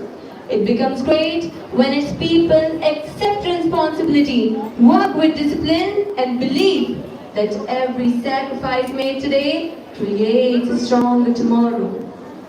We must build a society where success is earned through hard work, where innovation is encouraged, where opportunity is created, and where every citizen is inspired to contribute to progress of its nation. After all, prosperity cannot be built on empty promises. It is built through effort, integrity, enterprise, and perseverance. Yes, the journey may be difficult. Yes, challenges may arise, but no country, believe me, no country has ever achieved greatness without determination. History has always honored those who faced adversity with courage instead of surrender. Now, many people expect leaders to retreat whenever pressure grows. They wait for a change of direction. They wait for a moment of weakness. To those waiting with a bated breath for the favorite media catchphrase, the U-turn, I have only one thing to say. U-turn if you want to. The ladies not for turning. These words are more than a refusal to change course. They are a declaration that a nation's future must be guided by conviction, not convenience, by principles, not popularity. So I say to every young person here today, if you dream of building a great nation, begin by building a great character. Work with honesty, stand by your values, face every challenge with courage. For when individuals become stronger, nations become unstoppable. And in the end, if there is one lesson to carry, it should be the future does not belong to those who wait for change. It belongs to those who have the courage to create it. Thank you. Thank you for that wonderful presentation. Your words and expression have once again reminded us of the beauty of power of the spoken word. The beauty of the spoken word lies in its ability to turn a thought into a shared experience. And now, we invite our next participant, Ritvi Chaudhary, representing Nelson Mandela, to take the stage and create another such moment through the art of declamation. The stage is yours.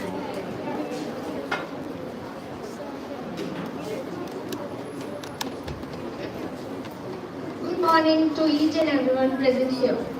I'm here today as Nelson Mandela, the first black president of South Africa. I was imprisoned for 27 years. I'm the first accused. At the outset, I want to say that the suggestion made by the state in its opening that South Africa is under the foreigners or communists is wholly incorrect. I have done whatever I did, both as an individual and as a leader of my people and my nation. I hoped then that life would give me the chance to serve my people. All just want equal rights and freedom. Africans want to be paid a living wage. They want to seek work wherever they want and not where the Labor Bureau tells them to. Africans want to be the part of the general population and not to be forced to live with their own ghettos. African men want to be with their wives and children and not to be forced to live into an unnatural existence in any man's hostel. Our women want to be with their menfolk and not to be left permanently widowed in the reserves. Africans want to go out even after 11 o'clock at night and not to be sent to their rooms like little children. Africans want to travel in their own country and to seek work where they are capable of and not where the government declares them to. Africans want a just share in the whole of South Africa. They want security and stay in the society. Above all, we want equal political rights because without them, our disabilities will be permanent. We have to rise above them. It is in struggle for the right to live. The ANC spent half a century fighting against racialism. But when it trims, it will not change that policy. I have fought against white domination and I have fought against black domination. I have cherished the ideal of a free and a non-racial democratic government where all people live together in harmony and peace. It is an ideal for which I hope to live for and to achieve. But if needs be, it is an ideal for which I'm prepared to die. Thank you.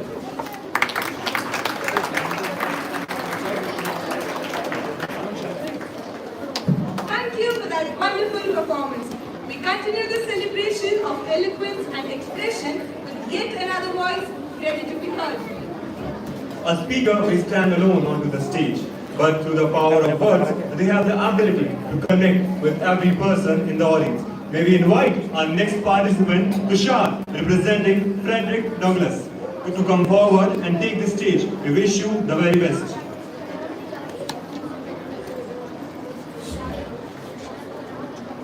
Good morning to everyone present here.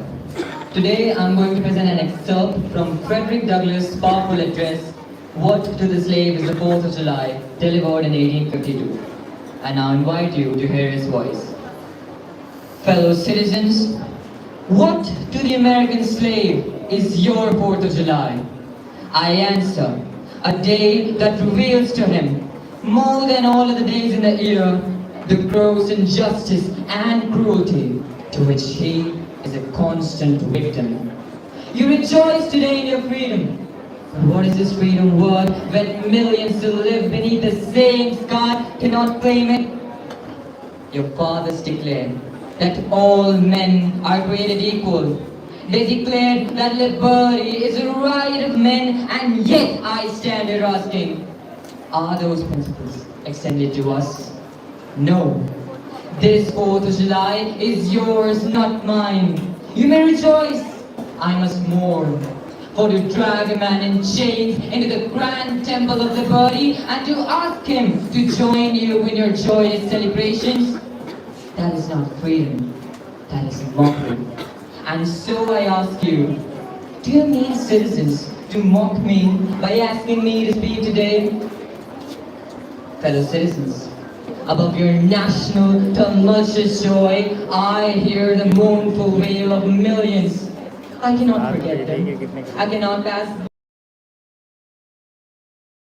merely because today is a day of celebration. Therefore, my subject is American slavery. Now, I know what you may expect me to do. You may expect me to prove that slavery is wrong. But must I prove that? Must I undertake to prove that the slave is a man? That point is already conceded. Nobody doubts it. Would you have me argue that the slave is entitled to the liberty, that he is the rightful owner of his own body? They've already declared it. Then what remains to be argued? Must I prove that slavery is wrong, that it's cruel, that it's inhuman? The time for such argument is past. There's not a single man beneath the canopy of heaven who does not know that slavery is wrong for him. So I'll not stand here and pretend that this is a question requiring endless debate. I will not prevaricate. I will not excuse. Stand with God and the oppressed, I will dare to call in question and to denounce everything that serves to perpetuate slavery, the great sin and shame of America. And now, citizens, look at the contradiction before you. You speak of liberty, you speak of equality, you speak of independence, but the very principles you celebrate condemn the system you continue to tolerate. America is false to the past, false to the present, and solemnly binds itself to be a false to the future. And therefore, at a time like this, scorching irony, not a convincing argument is needed. Oh, had I the ability to reach out nations here, I would pour out a fiery stream of biting ridicule, blasting reproach, withering sarcasm, and stern rebuke. For what is needed now? Not light, but fire. Not the gentle shower, but thunder. We need the storm, the whirlwind, the earthquake. The feeling of the nation must be quickened. The conscience of the nation must be roused. The hypocrisy of the nation must be exposed, and the crimes against God and man must be proclaimed and denounced. Because your celebration is a sham, your boasted liberty an unholy license. Your prayers and hymns, your sermons and thanksgivings, with all your religious parade and solemnity, are to him bombast, fraud, deception, impiety, and hypocrisy. And so I return to where I began. You ask me what the 4th of July is to the American slave. It is the day you ask him to worship the freedom you deny him. It is the day your nation shouts your hypocrisy to the world. So tear down your flags, silence your anthems, for until liberty belongs to every man beneath the sky, your freedom is a lie, your justice is a fraud, and this 4th of July is an insult to the Almighty God. Thank you. Thank you for that engaging presentation. Every speaker brings something unique to the stage, and your performance has certainly added to the richness of this competition. It takes courage to stand before an audience, but it takes truly make every word count. With that thought, we welcome our next participant, Angel Meena, representing Subhash Chandra Bose, to the stage. May your words resonate with everyone present here. A very warm good morning to one and all present here, respected father principals, judges, teachers, and my dear friends. Today I am going to deliver the world famous speech of Netaji Subhash Chandra Bose, which he delivered at an Indian rally at Burma in 1944. Friends, 12 months ago, a new program of total popularization or maximum sacrifice was placed before Indians in East Asia. Today, I shall give you an account of our achievements during the past year and shall also place before you our demands for the coming year. But before I do so, I want you to realize once again what a golden opportunity we have for winning the freedom. The British are engaged in a worldwide struggle, and in the course of this struggle, they have suffered defeat after defeat on so many fronts. The enemy having been thus considerably weakened, our fight for liberty has become very much easier than it was 5 years ago. Such a rare and God-gifted opportunity. Century. That is why we have sworn to fully utilize this opportunity.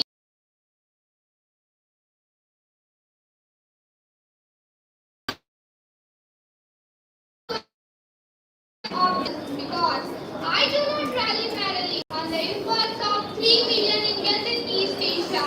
A gigantic movement is going on inside India, and millions of countrymen are prepared for maximum suffering and sacrifices in order to achieve liberty. Unfortunately, even since the great fight of 1857, our countrymen are disarmed, where the army is armed to the teeth. Without arms and without a modern army, it is impossible for a disarmed people to win freedom in the modern age. Through the grace of Providence and with the help of generous divine, it has become possible for Indians in East Asia to get freedom. Moreover, Indians in East Asia are united to a man in the endeavor to win freedom and all the religious and other differences that the British try to engineer inside India simply do not exist in East Asia.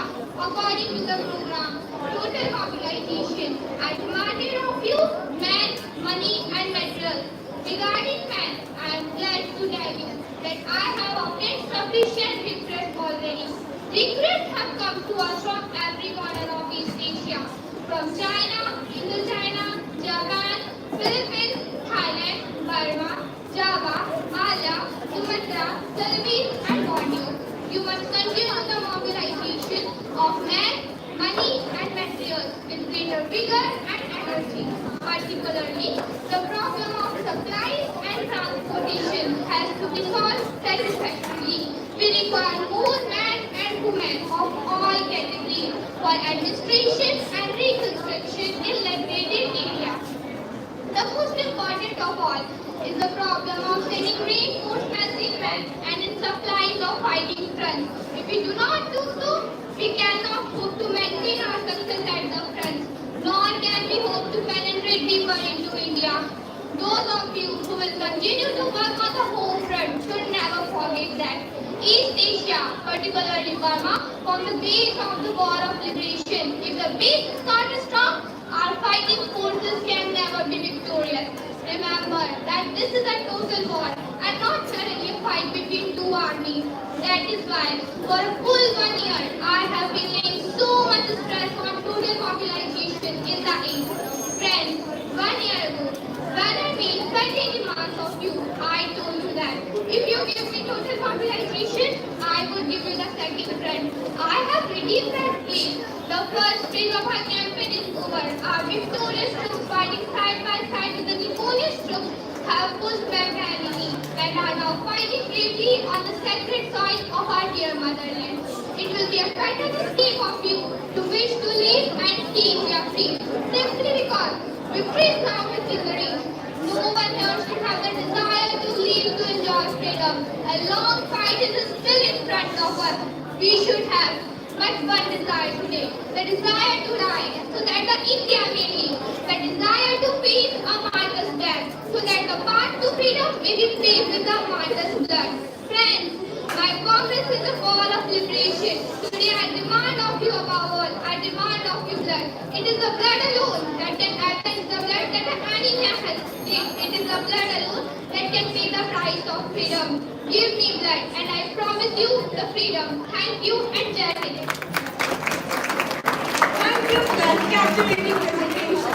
As we move ahead, the stage continues to witness the remarkable power of confidence, expression and conviction.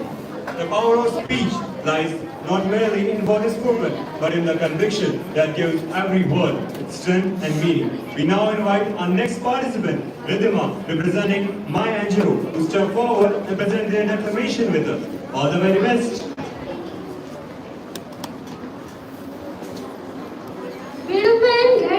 Gentlemen, look where he brought us from. Good morning, respected judges, teachers, and my dear friends. Today, I present an excerpt from Maya Angelou's 1992 commencement address speech from Spelman College, a reflection of legacy, self-love, and those who came before us. Did you know, in 1880,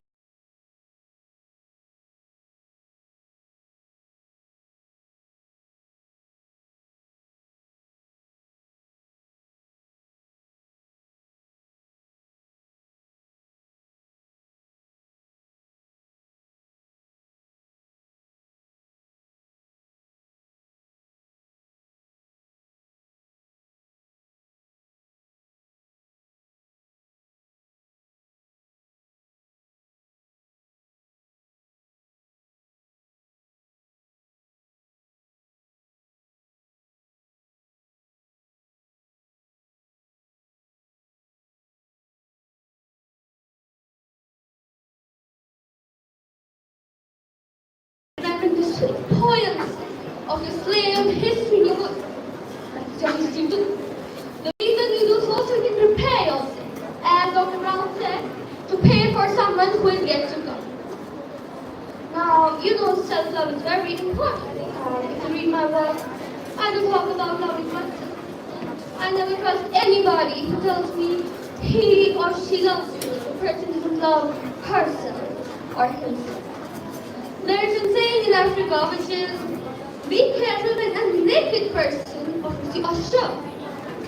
I mean, if he had something to cover, he would cover himself first. Right. So let us look at self-love. It is something that comes from within. A sense of yourself. When you walk into an office, you just don't go alone. Bring everybody with you who has loved you. Say, grandma, come on, let's go.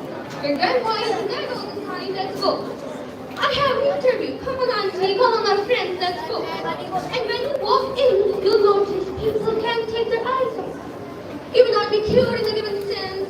You will not be fashion model size in a particular sense. You will not be any of those things.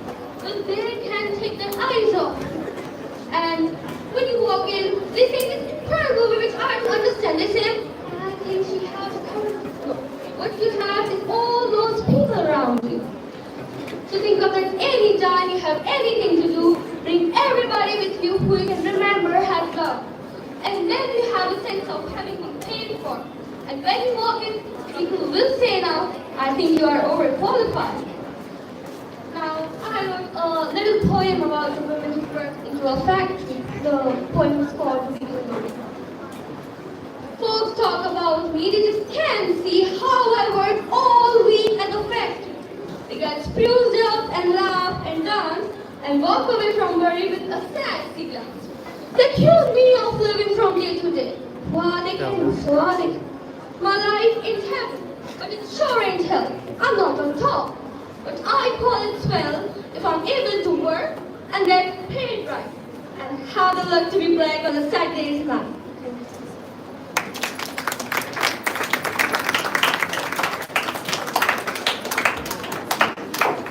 Thank you for the remarkable presentation. Your confidence and conviction yet added another memorable moment to today's competition.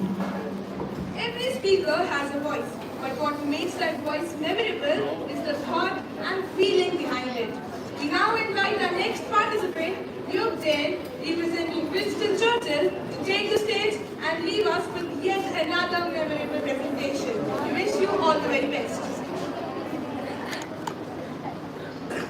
Good morning, respected judges, teachers, and my dear friends.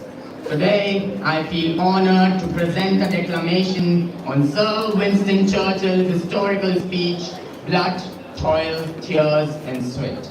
He delivered that speech to the House of Commons on 13th May 1940. I beg to move that this House welcomes the formation of a government representing the united and inflexible resolve of the nation to prosecute the war with Germany to a victorious conclusion. On Friday evening last, I received His Majesty's commission to form a new administration. It, as the evident wish and will of the Parliament, that this should be conceived on the broadest possible basis, and that it should include all parties, both those who supported the late government and the parties of the opposition. I have completed the most important part of this task. A war cabinet has been formed of 5 members, representing with the opposition Liberals and the unity of the nation. The 3 party leaders have agreed to serve either in the war cabinet or in the executive office. The 3 fighting services have been filled. It was necessary that it should be done in one single day on account of extreme disregard of events. A number of other positions, key positions were filled yesterday, and I am submitting a further list to His Majesty tonight. I hope to complete the appointment of the principal ministers during tomorrow. The appointment of the other ministers usually takes a little longer, but I trust that when the Parliament meets again, this part of my task will be completed, and that the administration will be complete in all respects. I considered it in public interest to suggest that the House should be summoned to meet today. Mr. Speaker agreed and took the necessary steps in accordance with the powers conferred upon him by the resolution of the House. At the end of the proceedings today, the adjournment of the House will be proposed on the Tuesday, 21st May, with of course provision for a meeting if need be. The business to be considered during that week will be notified to members at the earliest opportunity. I now invite the House by the motion, which stands in my name, to record its approval of the steps taken and to declare its confidence in the new government. To form an administration of the scale and complexity is a serious undertaking in itself. But it must be remembered that we are in the preliminary stage of one of the greatest battles in history. That we are in action at many other points in Norway and in Holland. That we have to be prepared in the Mediterranean, and that many battles are continuous and that many preparations, such as have been indicated by my honorable friend below the gangway, have to be made here at home. In this crisis, I hope I may be pardoned if I do not address the House at any length today. I hope that any of my friends and colleagues, or former colleagues, who are affected by the political reconstruction will make allowance, all allowance, for any lack of ceremony with which it has been necessary to act. I would say to the House, as I said to those who have joined this government, I have nothing to offer but blood, toil, tears, and sweat. We have before us an ordeal of the most grievous kind. We have before us many, many long months of struggle and of suffering. You ask, what is our policy? I can say, it is to wage war by land, sea and air. To wage war with all our might and with all the strength that God can give us. To wage war against a monstrous tyranny, never surpassing the dark, lamentable catalogue of human crime. That is our policy. You ask, what is our aim? I can answer in one word. It is victory. Victory at all costs. Victory in spite of all terror. Victory however long and hard the road may be. For without victory, there is no survival. And let that be realized. No survival for the British Empire. No survival for all that the British Empire stood for. No survival for the urgent impulse of the ages that mankind will move forward towards its goal. I take up my task with buoyancy and hope. I feel sure that our cause will not be suffered to fail among men. At this time, I feel entitled to claim the heir of all, and I say, come then, let us go forward together with our united strength. Thank you so much.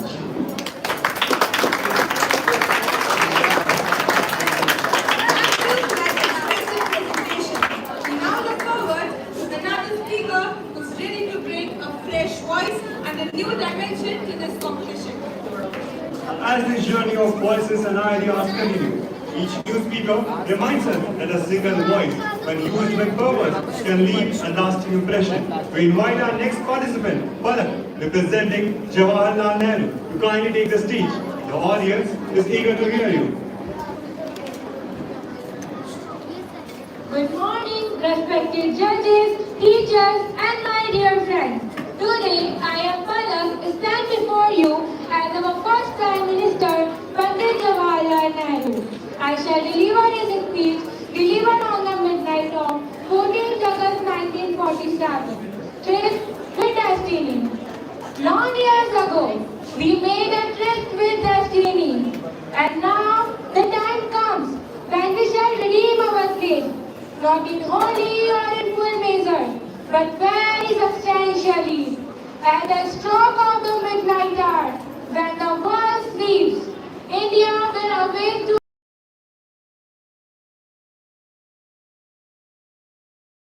comes but rarely in history. When we step out from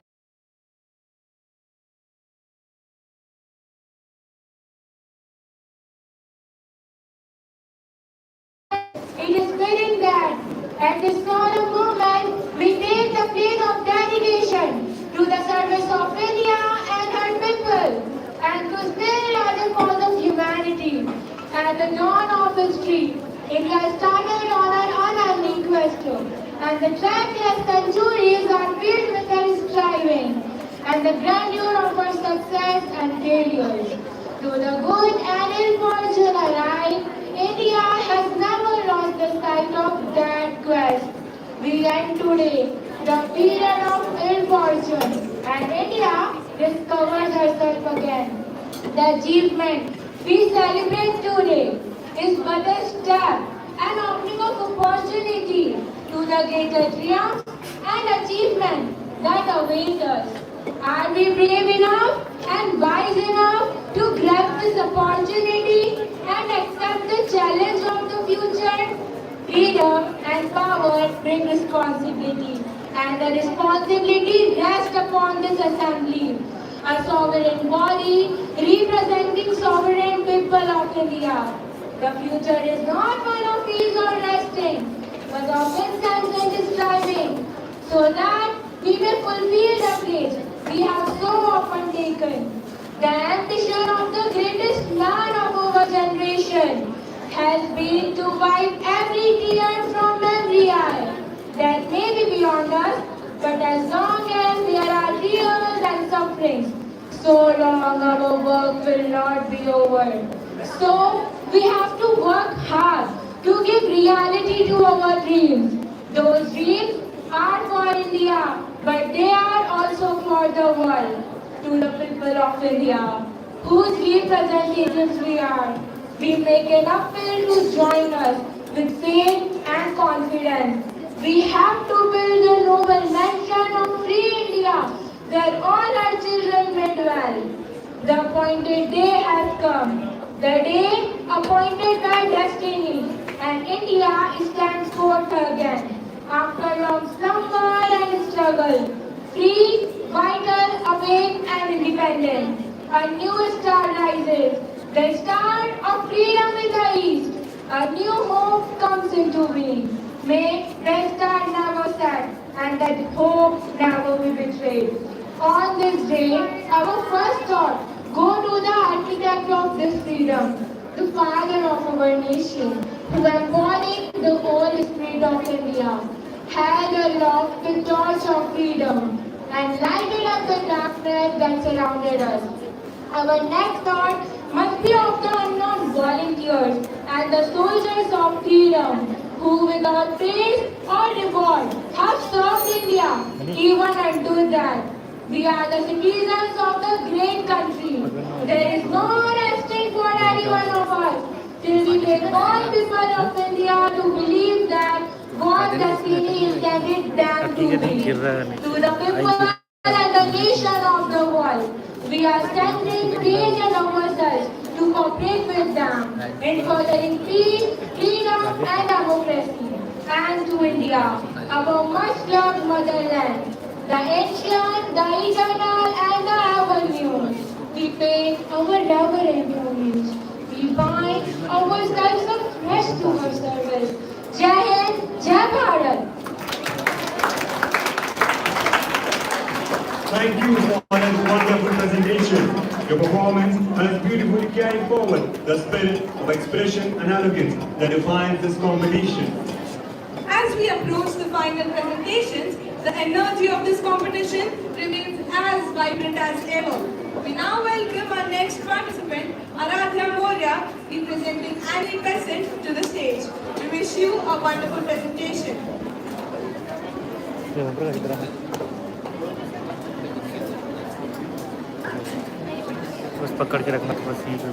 My dear friends, I was born in England, yet India became my home.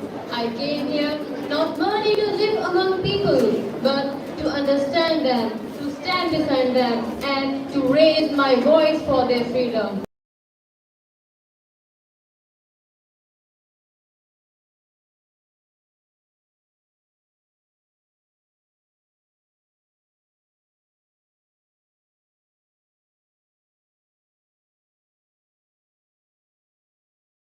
They are capable of governing themselves. And I ask myself, how can a people so rich in knowledge be denied the right to shape its own destiny? I could not remain silent. I believe that education was the key to awakening a nation. So I worked for the education. I supported the establishment of institutions where young Indians could learn, not merely to earn a living, but to think, to question, and to live. Because a nation is not truly free until its people are educated enough to understand the value of freedom. Through my writings and journalism, I spoke to the people of India. I used my words as my weapon. And when India cried for help, I answered, India must have right to govern herself. Because I joined the Home Rule movement, I believed that self-government was not a movement, not a gift, but it was a right to be claimed. It was a right to be claimed. Why should India forever remain under the command of another nation? Why should India not shape its own destiny? Why should India not shape its own future? I was improvised for speaking these words. But tell me, can you improvise a voice? You may lock a person behind the walls. You may silence a newspaper. You may threaten a leader. But you cannot imprison an idea whose time has came. And the idea was this. India belongs to Indians. I stood with Indian freedom fighters. I worked with leaders who have dreamed of an independent India. I supported the young youth to believe in themselves and in their motherland. I was not born in India, but I discovered something beautifully. A nation does not become your home merely because you are born there. It becomes your home when you love its people, respect its heritage, and are willing to stand for its future. And so I say to the young people of India today, do not be afraid to speak. Speak for education, speak against injustice, speak for equality, and speak for your country. Because every generation must find its own voice. India taught me courage. India taught me spirituality. India taught me that the strength of a nation does not lie in its people, does not lie in its rules, but in its people. I am Annie Besant, an English woman by birth, but a proud servant of India by choice. And you ask me what I wanted from India. My answer is simple. Not charity, not sympathy, not permission. I wanted India to stand on her own feet. And if my voice has awakened even one Indian heart, and if my voice has awakened even one Indian heart, then my voice was not in vain. Then my voice was not in vain. Jai Hind, Jai Bharat.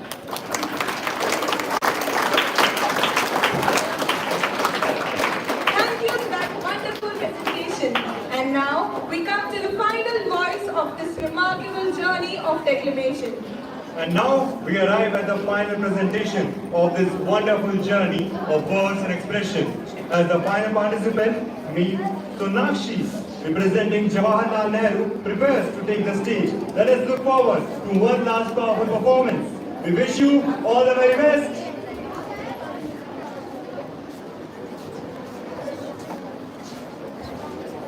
A very warm and pleasant morning to honorable principals, respected judges, teachers, my dear friends.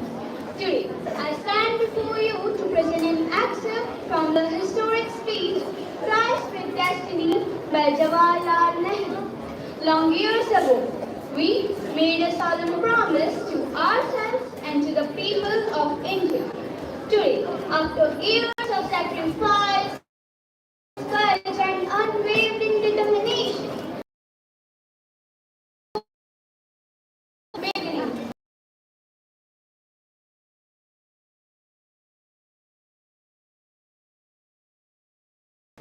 is no ordinary in history.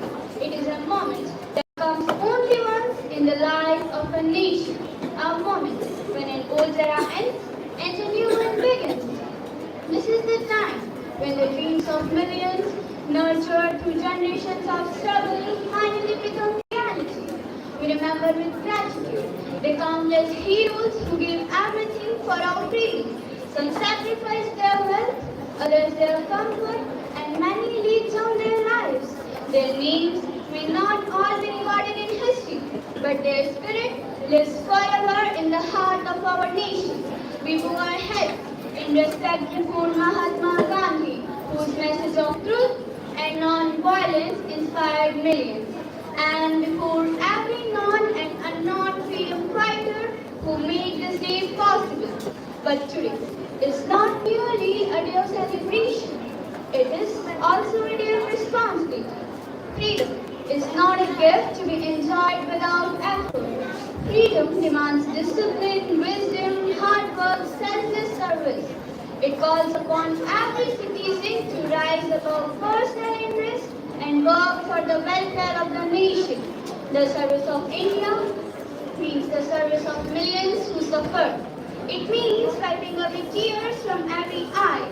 It means fighting against poverty, hunger, ignorance, disease, and inequality. It means ensuring that every child receives education, every farmer is respected, every worker is treated with dignity, and every citizen has an equal opportunity to succeed. The task before us is immense. Building a nation is far more difficult than winning freedom. We must build schools where knowledge flourishes, hospitals where every life is valued, industries that create opportunities, villages that prosper, and cities that reflect progress without forgetting compassion. Above all, we must remain united. India is a land of many religions, many cultures, many traditions, and many languages. Our diversity is not our weakness, it is our greatest strength. Let no barrier of caste, creed, language, or region divide us. We are children of one mother, and our destiny is shared. Let us also remember that freedom brings responsibility towards the world. India does not seek conflict or domination. We seek friendship among nations, peace among people, and cooperation for the progress of humanity. We believe that lasting peace can only be built on justice, mutual respect, and understanding. There will be challenges before us. There will be moments of disappointment and difficulties, but no obstacle is greater than the courage of united people. If we remain honest, united, and determined, there is no dream beyond our reach. My young friends, you are the future of India. The nation we dream of will be built by your character, your knowledge, your compassion, and your determination. Let your ambition be guided not only by success, but also by service. Let your education make you wise, your achievements make you humble, and your patriotic inspire you to contribute honestly to society. Let us together rewrite the new chapter of progress, peace, and unity. Jai Hind.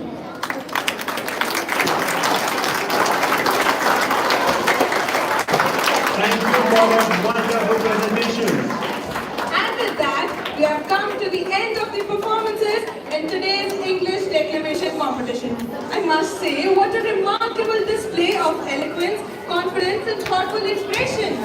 Each participant has brought their own voice, expression and conviction to the stage, making this a truly enriching celebration of the spoken word.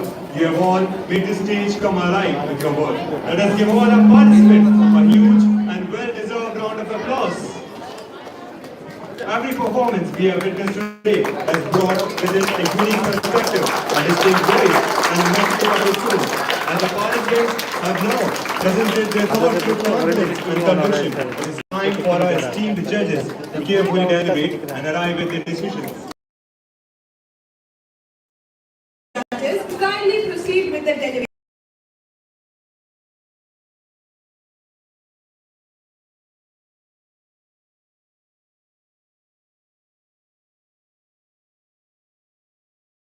Purest form of expression, a language that needs no translation, yet finds its way into every heart. It has the power to capture emotions that words alone cannot convey, and transform a simple moment into one that lingers in our memories.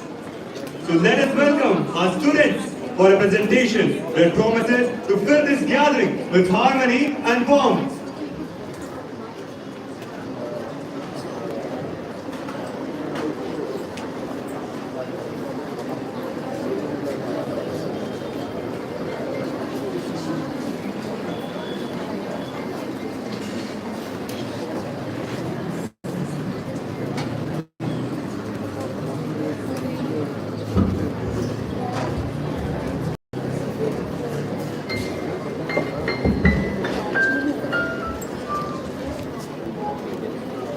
इसमें चल रहा है खत्म होने में 11 बजे 11 बजे next time ये ताना रखना है हमारे हाथों की 12 बजे जीते हाथ से रेजिस्टेंस चला गया ये हाथ से भी यूं कर सकते कहाँ पर है हाथ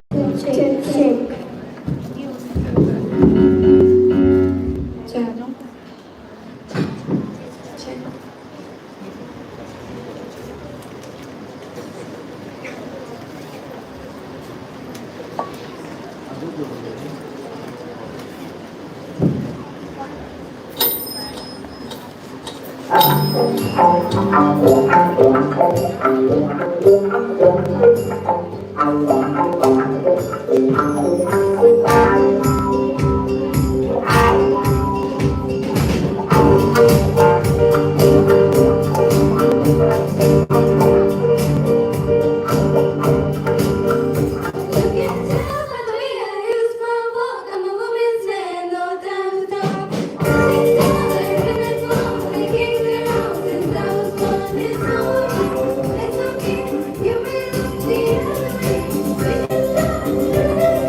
you.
lively, rejuvenating and refreshing performance. Let us give our talented singers another warm round of applause.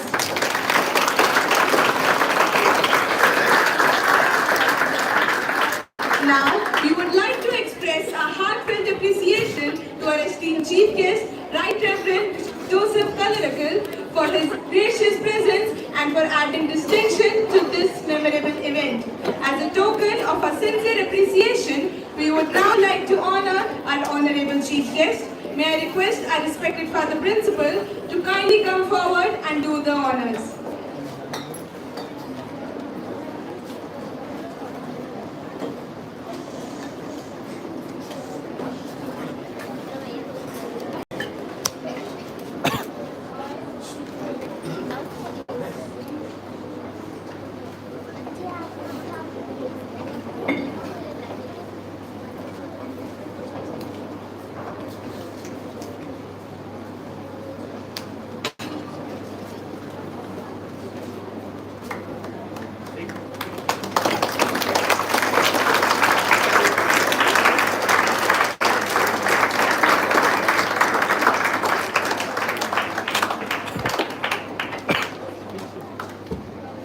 At this moment, we would also like to take the opportunity to acknowledge those whose experience, insight and discerning judgment have guided this competition. Our esteemed judges have devoted their valuable time and expertise to carefully observing and evaluating each presentation, and their presence has truly added grace and distinction to this occasion.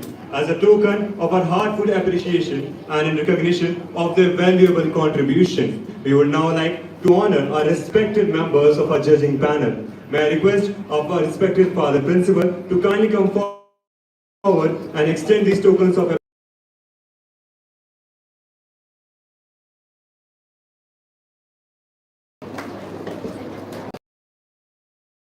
I would like to invite our esteemed member of judges, Mrs. Priyanka.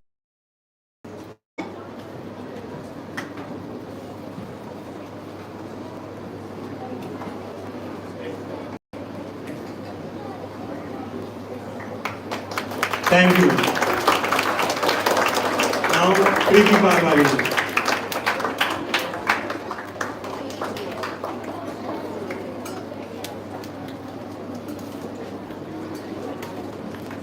Thank you, ma'am.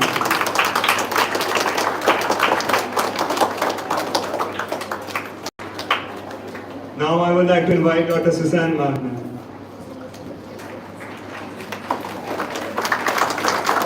Thank you, ma'am.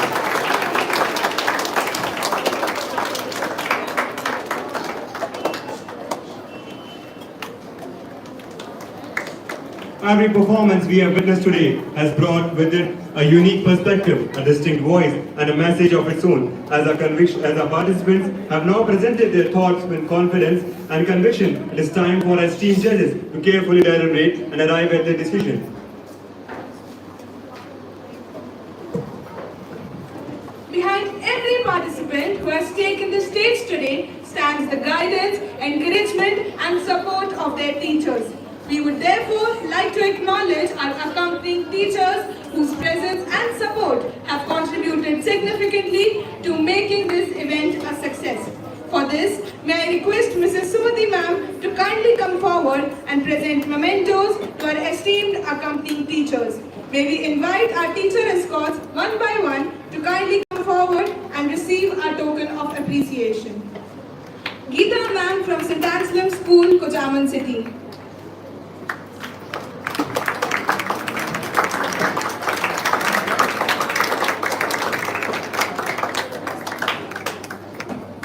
Rita ma'am from St. Anselms Senior Secondary School, Chomu.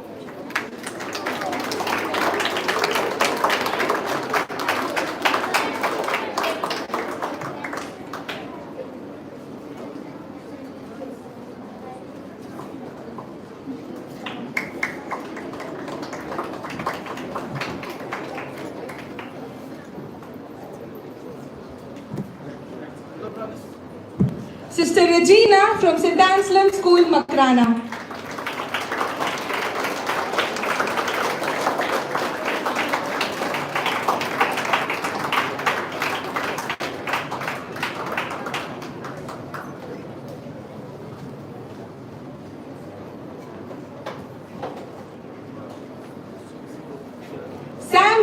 sir, from Morning Star St. Anselms School.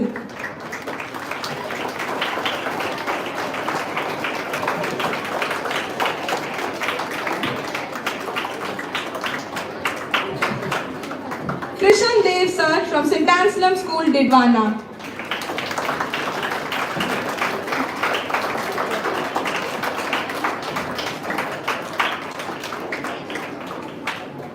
Usha ma'am from St. Anselms Spring City School.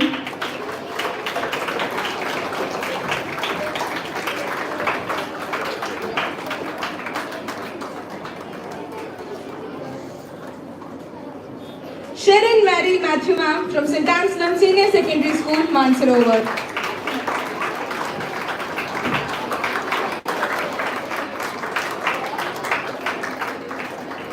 Bhavna Naruka ma'am from St. Anselms English Medium School, Savai Madhopur.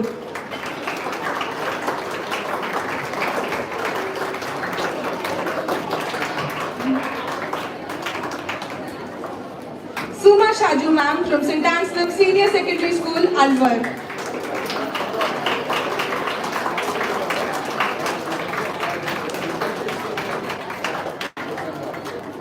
बैठी के तो मुझे phone करो क्या करना है.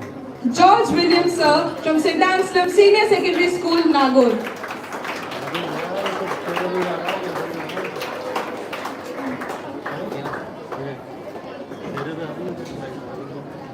आगे लेकर जाओ मैम, थोड़ा सा आगे जाओ. And Sister Emilia from St. Anselms Senior Secondary School, Fulera.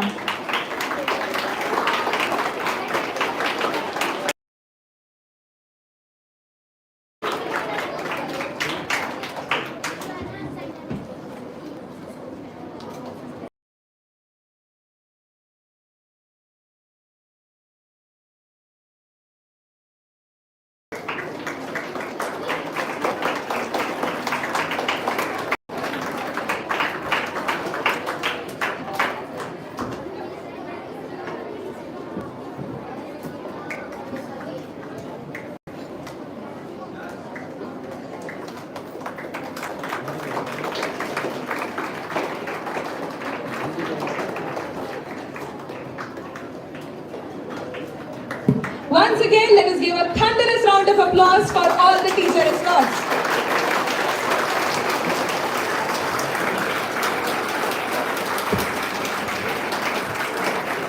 A gathering such as this becomes truly meaningful when we have the opportunity to hear from those whose words inspire, guide, and encourage us. It is now our privilege to invite our esteemed chief guest to motivate us and grace the occasion with his valuable thoughts and insight.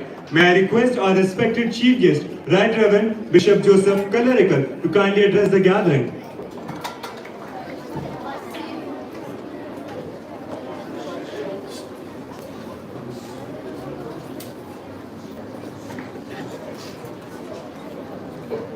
अरे call करो उसको, समझ आएगा ये. को होना ही नहीं उनको.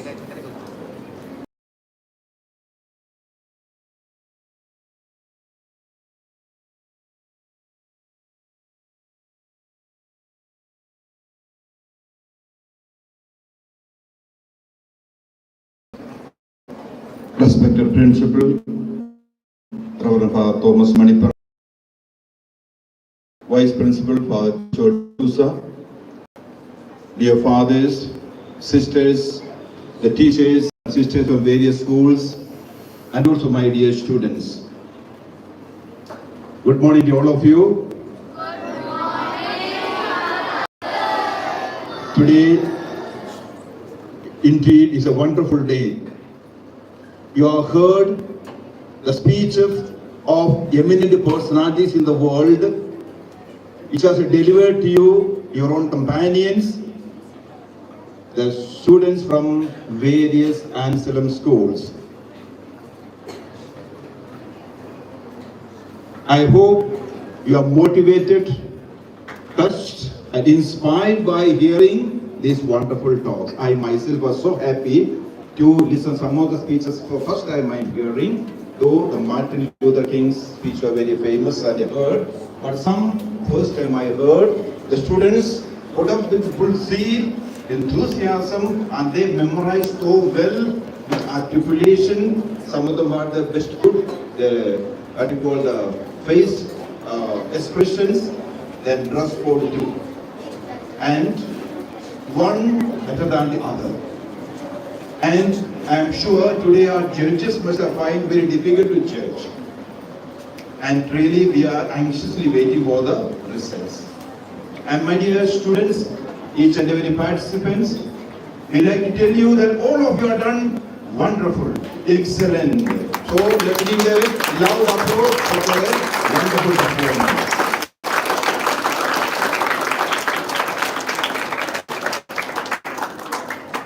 And I also